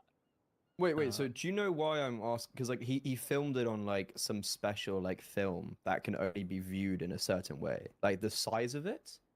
If you watch it in a normal cinema, apparently you don't see the full size of what's been. It like gets cropped. The Odyssey. Possibly. I mean, but it's the same argument as saying you should play 69 in CS because you see more, and then everyone would say, yeah, but everything that's happening like on the edges that ultra relevant, and everything that becomes relevant is always going to end up in the middle. Exactly. So I wouldn't have thought it makes a tremendous difference. Well, just do whatever floats your boat, you know. Mr. Allen, there's no info. Why would there be? Connection problem. We have info. I'm gonna throw it to a break. Do it. Feel like we had a fun little chat. Nice little catch up. In a couple years. Actually, has been like a year. Years. It's been about a year since we last spoke, I think. Can't be. I've moved country since we last spoke. Well, I think this is your fault, not mine. One would say it's most definitely your fault for leaving us. Leaving you with the other masses kicking and screaming. He's back. No. You left UKCS when it needed you the most. Well, there isn't really a lot of UKCS anymore. So. However, have you seen? Do you remember the UKCS spreadsheet with YT? I know what you're on about. I've returned. I've brought it back. Oh my god, it's back. Weekly streams. We played UKPL last night for the first time in a year. There you go. What a world. We're back. I can't believe the spreadsheet is back. It took me a cripplingly short amount of time. There is not as many as there were. Yeah, this is barely anybody. Let me send you the old one and just just take a look at the sheer difference of like how many just people or teams we had in like main or even inters, and then now it's like, oh wow, there is really not as many people. And also all the main teams nowadays just mixes as well. A lot more people. Oh, the good old days. What a time to be alive. Right. We're back underway. We are. Podcasting. Let's have some Counter-Strike. I'm surprised that Marcos and Tamika don't actually have pictures. I guess they just haven't played in teams super active in recent times. I don't. So I think it like with the pictures, it's like I don't think the tournament organizers ask for them. You have to give them, and then you have to give permission because it's all like copyright stuff. You can't just take it. It's like when we play events, like no one asks us for photos, and I'll just be like, oh, I mean, like, do you want them? And they're like, well, I guess. It's like, okay, we've solved that problem. But look at this. Look at Hot Dog. Hot Dog? No, we're on Anubis, and he's flanking. He's got all of them on his screen, and it's actually getting quite chaotic. His teammates are not really reacting off the fact that he's just got behind and killed 2 players on the B bomb site. They finally do. And Outrides, they gave a big old gap in middle. Los Gugutos identify it pretty quickly, pretty easily. And the round is over from that point onwards. Mm-hmm.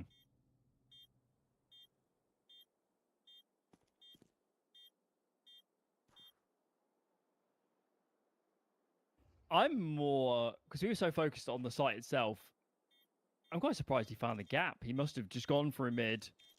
Perhaps he walked for a smoke. Or something of the sorts, because the CT's clearly lost track of where everybody was. So that is a bit perplexing.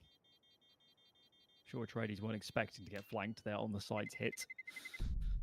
And they seed their first round. They still have plenty of cash in the bank, because the first few rounds were very clean. A few questions to be asked. They can drop an AWP here. They have. We'll see that in play as well. This is quite a little bit later. All you can see is that they're playing very much the sides here, Atreides. I guess they just fully committed to B and didn't consider mid, and yes, they paid a big price for that. There's a big meta, I think, on Anubis to just like, you can just ignore mid.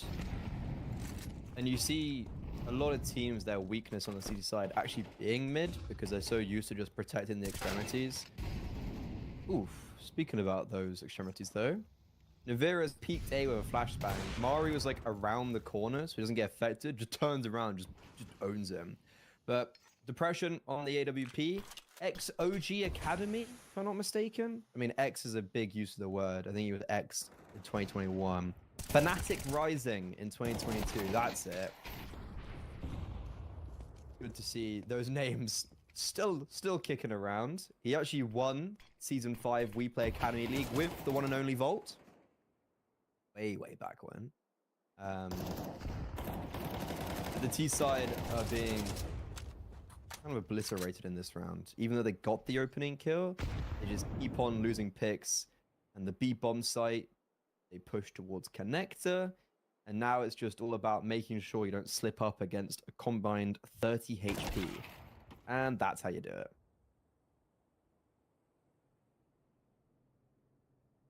Still, surely they just get shredded.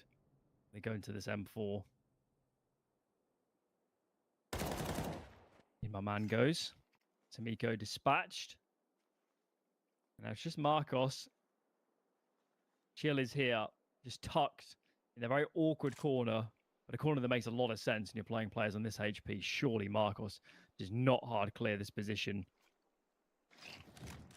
Don't think that molly will spread out. And Chill finds the frag anyway. So punching straight back are the international mix. The money is all over the shop for the Polish squad.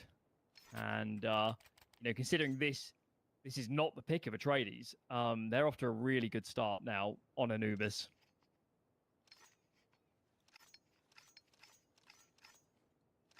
We definitely maybe had like some question marks about attributes on this map because like, they haven't played it right. Like it was the veto decision of like, oh, they've banned Ancient instead of Anubis. Okay, Anubis gets picked. What's happening? How's this gonna go? Should we be scared? But it looks like it's going pretty swell so far. And once again, mid has been claimed very quickly by Los Cucutos, but they've not been able to do anything with it. And they've actually used basically all of their utility for, well, nothing now.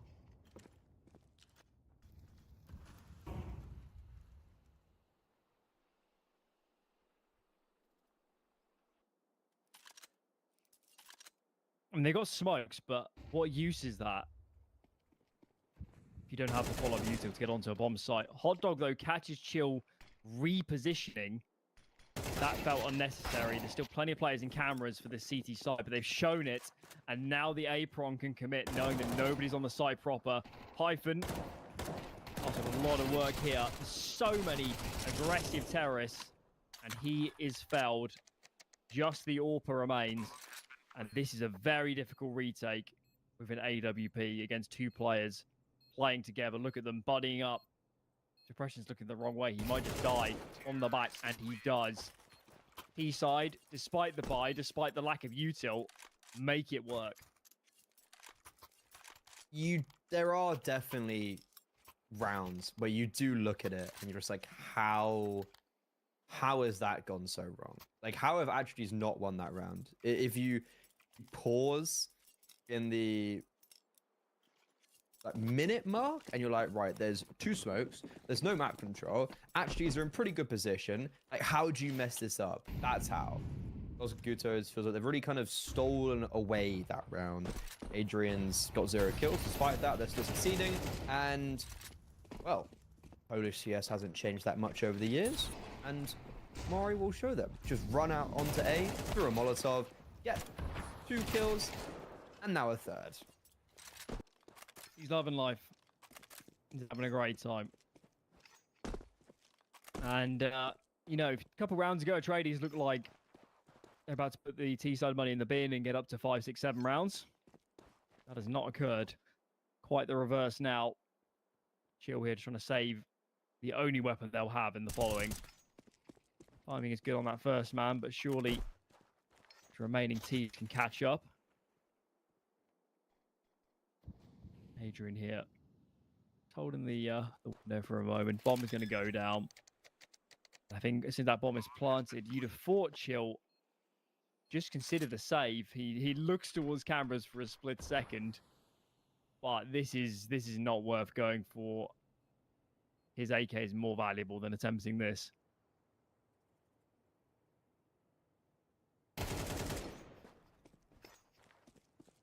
Save should come through.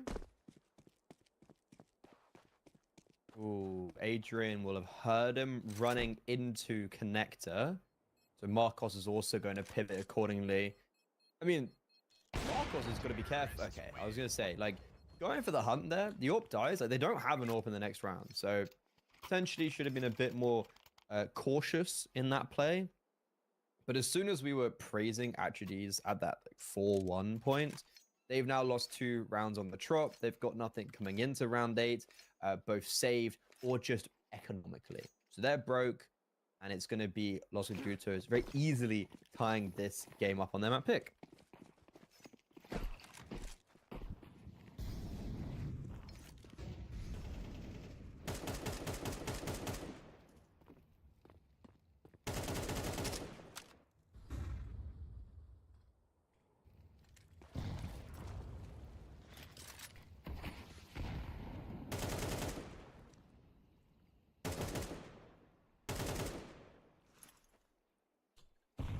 Chill has flashes. I'm just waiting for them to come in. Ooh, that flash is absolutely destroyed Mari. And Hot Dog gets stuck in between Dark and the A push. The bomb is still quite far back here towards the top of the stairs. Of course, Tradies don't know that. Tamiko here needs to be very careful. He loses this duel when he does not, fortunately. It could have got very scary. Still could. It's not really cool, comfortable. Look Marcos at this. is... Ooh, this... Yo, my God, he's still alive. Lord. There's actually an AWP on the ground as well. He can't recover it. Now the Tamiko is on location. He has an AK, though. And the HP here doesn't really matter. Novera stands a good chance of catching his opponent unawares or from the side or what have you. He's going to gamble that it's A. This is a really big moment in this series.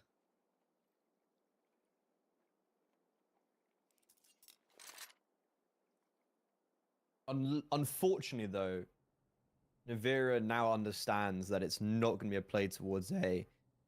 Tomiko, he's pushed in towards connector, drops utility, so that confirms it. Navira still is very close behind. He's actually going to run to get even closer. Tomiko would have heard that. He's not going to expect the backstab and the full eco around that. I came into it saying there was no hopes Attribute should ever even be able to amuse the possibility of winning this. Los Gutos, surely we're going to even up. And it's a 1v2 for Navira at the end in the most wild and wacky way possible.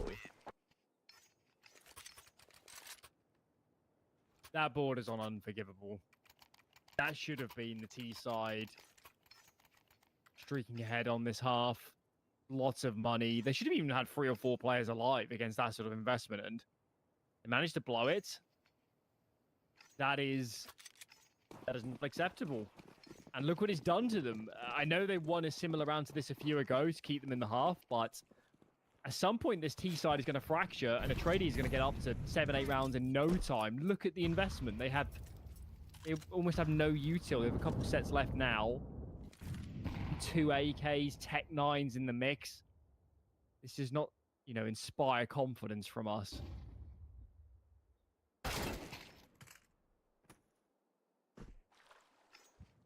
And a zinger from Navira to begin. Adrian dropped. Confidence not inspired. Man advantage lost pretty quickly. Mid control taken, which has been a bit of a difficulty for Entropies at times, so it's at least they have that. Rotation's going to be very quick.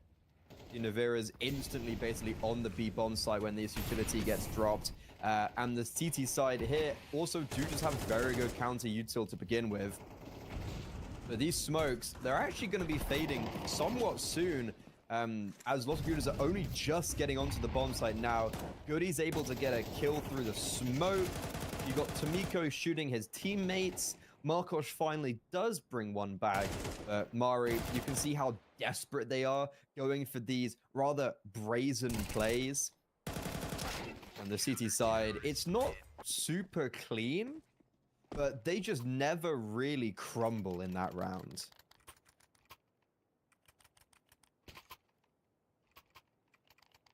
I think this is when it might fall apart for the T side. Now they've got to take a massive eco and buy East almost side as nothing. well. Surprised Hot Dog was even buying that much because their loss bonus isn't massive. He sells it in the end. And for a tradies, they didn't pick Anubis. Cash is their pick. It's definitely still a T-sided map, is Anubis. So 7 rounds looks very likely to be claimed soon. I wouldn't put it past the CT side to claim even more. Python does get overrun. I've already seen one too many eco wins for my liking on this half. And now 2 guns picked up. This is already much more contentious than it should have been. Yeah, I'd hold your horses for this round. Oh my god, Markosh almost dies to the Molo. Actually, quite impactful that he doesn't. Just an extra body. There he goes. Spoke too soon. And they're all tunnel visioned on CT, and Chill just gets the easiest triple spray down on his life. I think they were just so eager to chase down the AWP and grab an after plant that... I mean, it's fair enough, but you at least keep one player back to, at least delay the other angles of aggression from the CT side. They just got absolutely enveloped. So, bit of a shame for the T's they couldn't get more done. The bomb plant is helpful, though that overall round count, best case obviously right now is 5. And they kind of need that. So, time to make a good call and get another round on the board right now.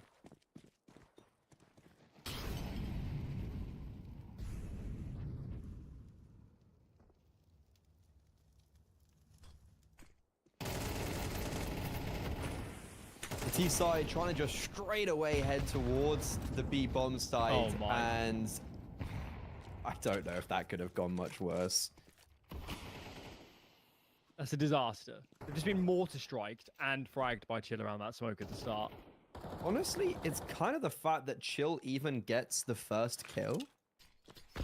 Like that headshot, because he takes the jewel and then he backs off and he's caught in kind of like a no man's land where it's very difficult to hold your ground there, especially in CS2 with the peeker's advantage. You instinctively think that he dies there, and he hits an instant headshot, and then okay, the nades come in, they get a second, Chill survives on 1 HP, and it's like none of that. It would be a very different round if Chill hadn't got that opening kill.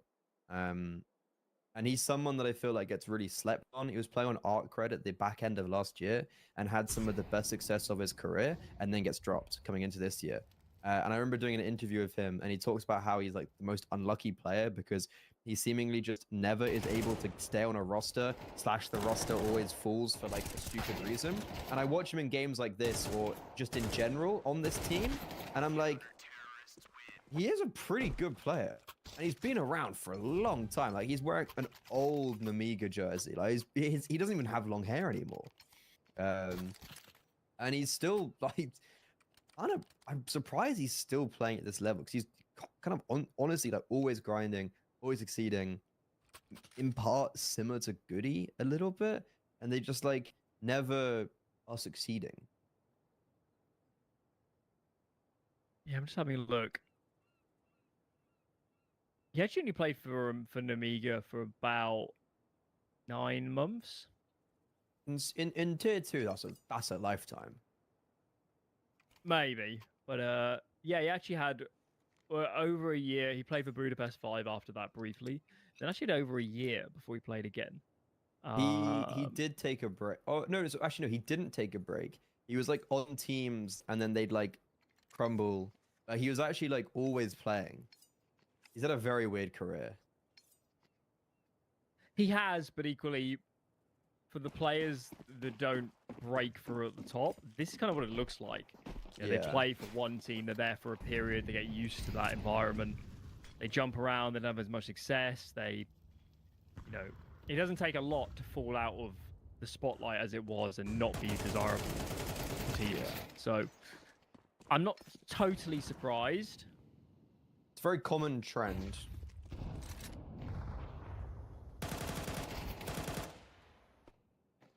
One around the half though.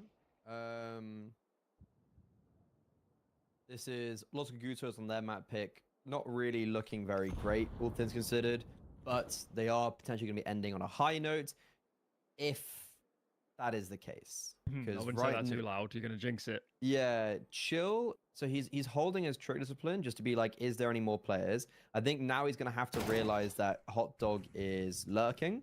And I would have assumed Goody maybe gets into a position on the bomb site, but he's playing more for a retake so he doesn't isolate himself. And Chill, Depression, and Goody, like, you could just look how quick they are. All three of them are just here, ready on B, and then Tomiko rips Chill's head off. So all of that talk about playing together, instantly one of the three players gets isolated, and if there was ever a chance in this round, it's probably gone. Entry flash, one blinded, but two aren't. Whoa, that is quick. Very sharp shot from Depression, but it will just be a sharp shot as Los Gutos take 4.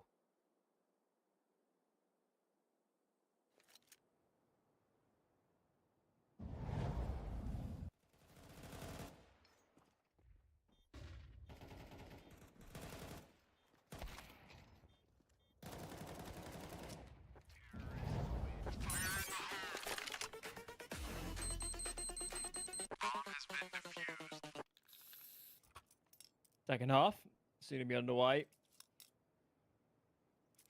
As Atreides are in a great position. Looks like Goody there has dropped out of the server for a moment. We'll try and get him back. It was a first half that perhaps should have been closer, right up until Atreides won the full eco. And then from there, the Polish squad are in a lot of trouble. They even might have been lucky to get away with that final round, given the flanks they were letting be pulled off and players on low HP. So 4 to their name, that is a tough gig to win from 4 rounds going into a CT half of Anubis. I agree. If that eco hadn't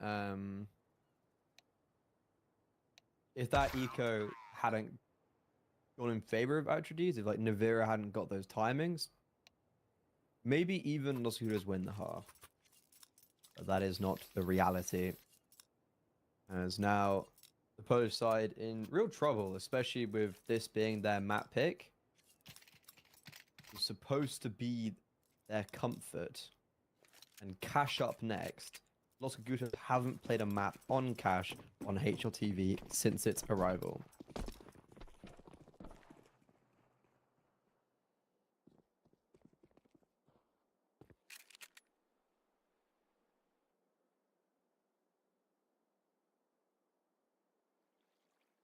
free here for the CT side, so you have to assume at some point they would get aggressive. Had they not seen anything, appears that tradies here are going to commit straight into them. Flashbang blinds all involved, including the first man in. And despite going into the bulk of the players, it just doesn't matter. They found 1 kill in mid, 3 on B, and frankly, this map is already starting to feel done.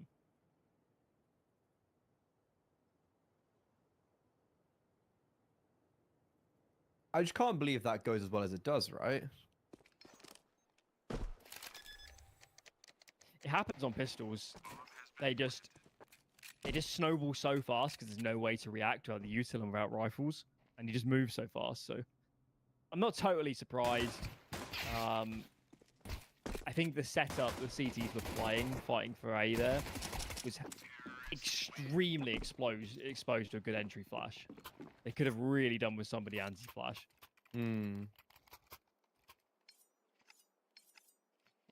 First man in on the cubby, if you're T side, the guy on the left, as you go in, he should have been anti-flash.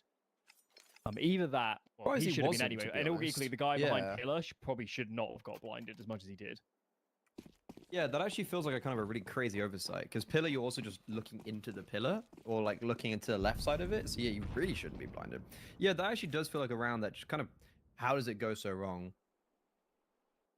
I wonder if they were thinking about getting aggressive themselves in the next few seconds. They were like starting to come out of their proper setup. It's a possible explanation, but equally it was pretty early in the round. So I just think they probably just, you know, they had no one really thinking about how they're going to position off each other. Actually, quite a good kind of like pistol play on the T side. Is like wait until you kind of are hoping the CT side make moves and then react, catch them off when they're out of position. Possibly, I guess the risky run is that it was a 3B start and they'd already pushed main and lost the entire map. So yeah, there are risks involved. Because ideally, you'd have prep and know they have 2 pistol rounds in run. And then you can just play around that. That would be the golden scenario. This, by the way, guys, is only a force fight for the CT side. They lost pistol, fully 4 second. Marcos has recovered a Galil. Bombs down. And for the first time in maybe 7, 8 rounds, the tradies are now in a spot where they can't afford to make mistakes.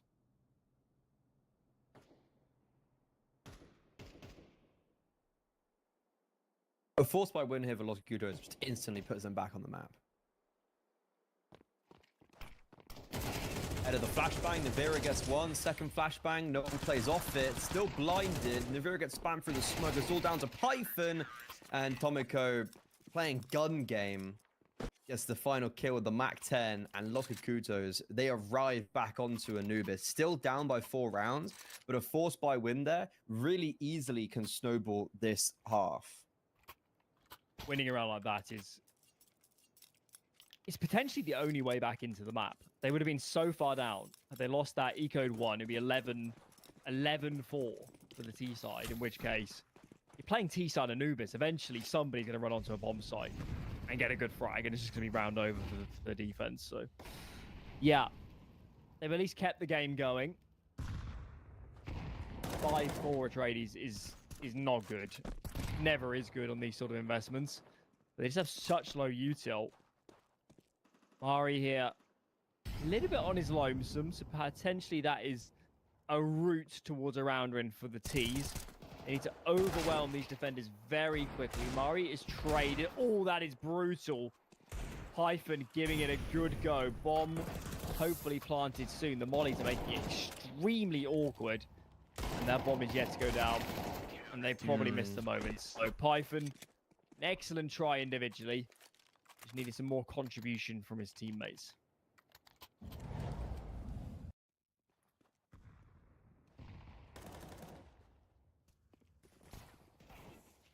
Python's also a fun name, having him on the server. Maybe didn't hit realistically the same heights as someone like Navira did. Played on the Falcons roster when it's maybe a roster that we forget about. 2022, they were kind of like the second horses to Heat or DBL pony. Haji, Masuta, Python, Kyojin, MBK. Oof, what a roster. He went to Valorant as well, right? Like, they both went to Valorant. Because that's a... Is it Carmen Corp Navira's jersey he's playing? He's got on? I know absolutely nothing about Valorant, so I can't really help you. I just know that some of these players were not in, around the CS for a good chunk. Navira was playing with Scream, I think, on... Yeah, I think he was playing with Scream. It looks like Python just stopped playing after the Falcon stint. Was he on Falcons for that long? He was on Falcons for a couple months. I think like For 5 those months. unaware, obviously the current Falcons is a very different sort of team. Originally, Oh, no, Falcons he's on came it for a in while. fully French lineup. Start of 2022 till the end of like mid 2023. So Was a good it was year and a the- half. It was the LDLC team, wasn't it? Yes. Yeah, I thought so. Which I remember thinking like Falcons was just some like French org. Very Yeah, wrong. when they came in, it was kind of unsuspecting. They just, had this LDLC team. They were probably 25th, 30th in the world or something. So a decent team, but If that, they weren't to going to be win a honest. major. Yeah, like they won an ESL Challenger online event against like OneWim. They played in RMRs. And that's kind of it, really. Like they got close maybe to some things. They played in 2 RMRs. Overall, didn't really seem like they did too much. We used to scrim them and LDLC before that all the time. Oh yeah, because they would have been around your level, like Yeah. kind of RMR level teams, right? Yeah, I mean, all of everybody between, say, 20th in the world and maybe 40 would just play each other constantly. It's kind of its own division, because above that you had the partner teams and the very top teams that wanted to play, Only top teams. opposition that would always give them a stern test. So yeah, we normally try to play the better teams we could in, I guess, what you call the tier 2 landscape. Crazy how much that's changed, by the way. Like, it's like, you'd only really be able to like play like a very slim bracket. Now it's like anyone low advanced can give you a good run for your money. There was some variation. I imagine the difference today is the top teams are just, because of the lack of partner leagues now and stuff, they just get exposure to a lot of different teams. So they have more trust that the 30th best team in the world is, and they are playing full time and practicing very hard, and are gonna give them a good game. Yeah, you also just got more mix of players. Like, just take his Atrides roster. Like, it's a random kind of cohort that comes together and is like, boom, not bad at the game. Can like do well, pack a punch. Yeah, I'm not sure they'd be scrimming Vitality at the moment. Not yet. Unless Livera's got some absolute contacts, but I don't know. Like, they'd probably be scrimming at least like top 10 teams, though. I'd say I like, don't here think and so. there. I don't think so. Once you get to a certain level, you can just command the ability to practice who you want. I always kind of thought that like if you are one of the top teams, you don't want to be just playing like the same 10 teams over and over again. Like, you'd want to see what other people are doing, and then secondly, like, not expose yourself. I mean, possibly, but I think 'Cause everyone just like, because now as well, like the demos just instantly get uploaded to Skybox, etc., etc., etc. So you have all that extra data. the scrim should not. Oh my god, there's a team kill. What's just happened? What? Where even is that kill? How did that even happen? What's going on? Who did This he- should have been a CT round every day of the week, and now we're in a situation where Tomiko here is way ahead of his teammate, bumping heads in the smokes. He goes forward and exposes himself yet again, and it's left Python in a winnable scenario, pivots at the right God. time, and that is a disaster for the defense. That is probably curtains. I'm still very confused just where that team kill came. Oh my god, he just straight up shot his teammate without... It wasn't standing in the way. Can we please watch that again? That is kind of ridiculous. His teammate just ran in from cameras, right? And he just Goes off shot right. him. because I was seeing like the cross on camera, and I was like, "There's no way." I was like, "How would he have accidentally killed him?" Nope, he just killed him. Okay, Markosh. Bizarre one. Oh, okay. That's a tilter for Navira. You don't see people just kind of willy-nilly drop down like Adrian did, because, well, then you can't get out. And we're seeing the outcome of it. Chill's like, well, he has to be in the smoke.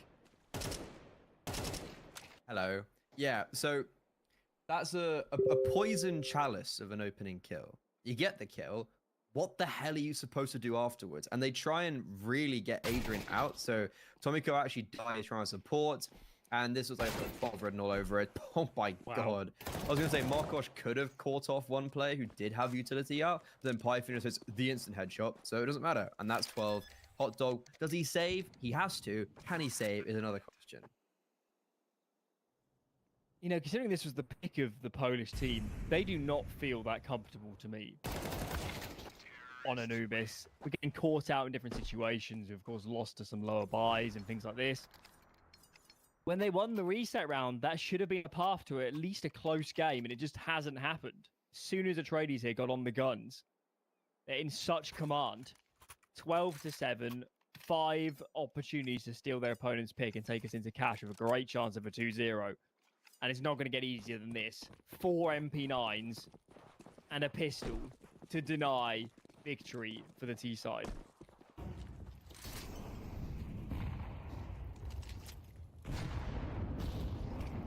Good nades to start off with, but I think they need to be doing a bit more damage with those nades if they wanted to have an opportunity.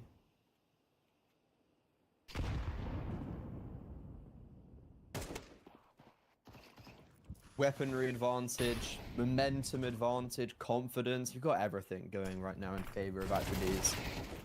And the opening kill, Adrian certainly could have got that with the MP9, or the 5.7 rather. He just had to hit the instant headshot, which he does not. So it's a 5v4. And also Guto is forced to try and eradicate the offset by getting aggressive, clear out space, and Goody is just waiting for that. A 5v3.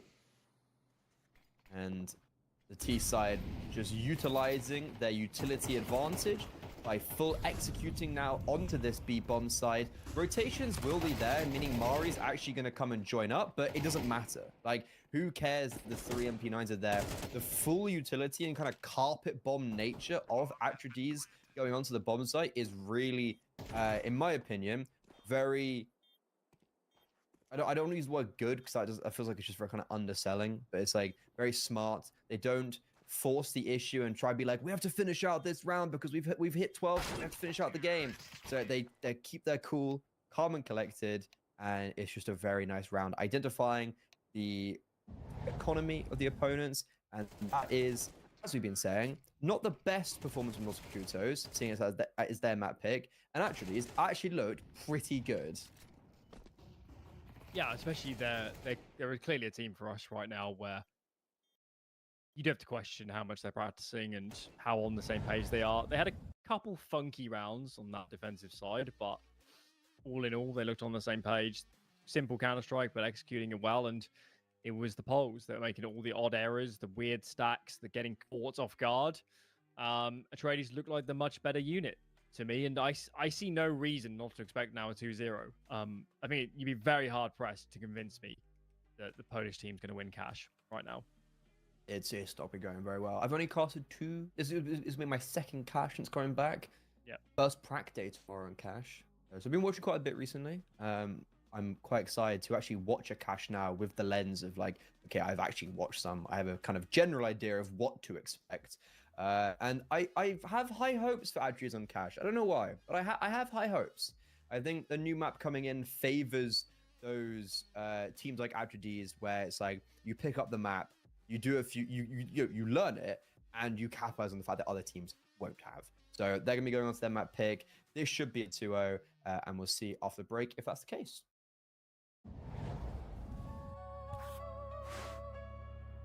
Heavy section. No limits. No silence, shake it. No borders, take it. 1x. Heavy guitar, 808 kick, crowd in the dark starts. 1x bit. It'll be ace.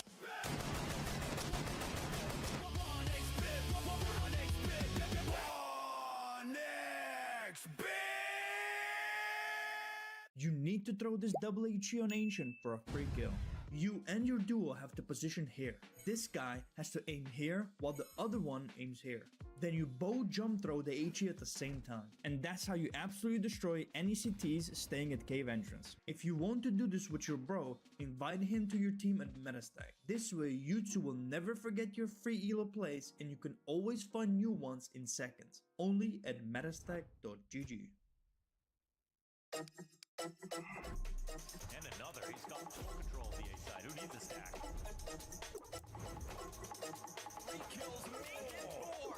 The last one left is Zywoo. Zywoo's got a second, still 76 health to play with. Looking to cut down Viper. Zywoo 3 kills into this 1v5 if he can. And the best.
Bye.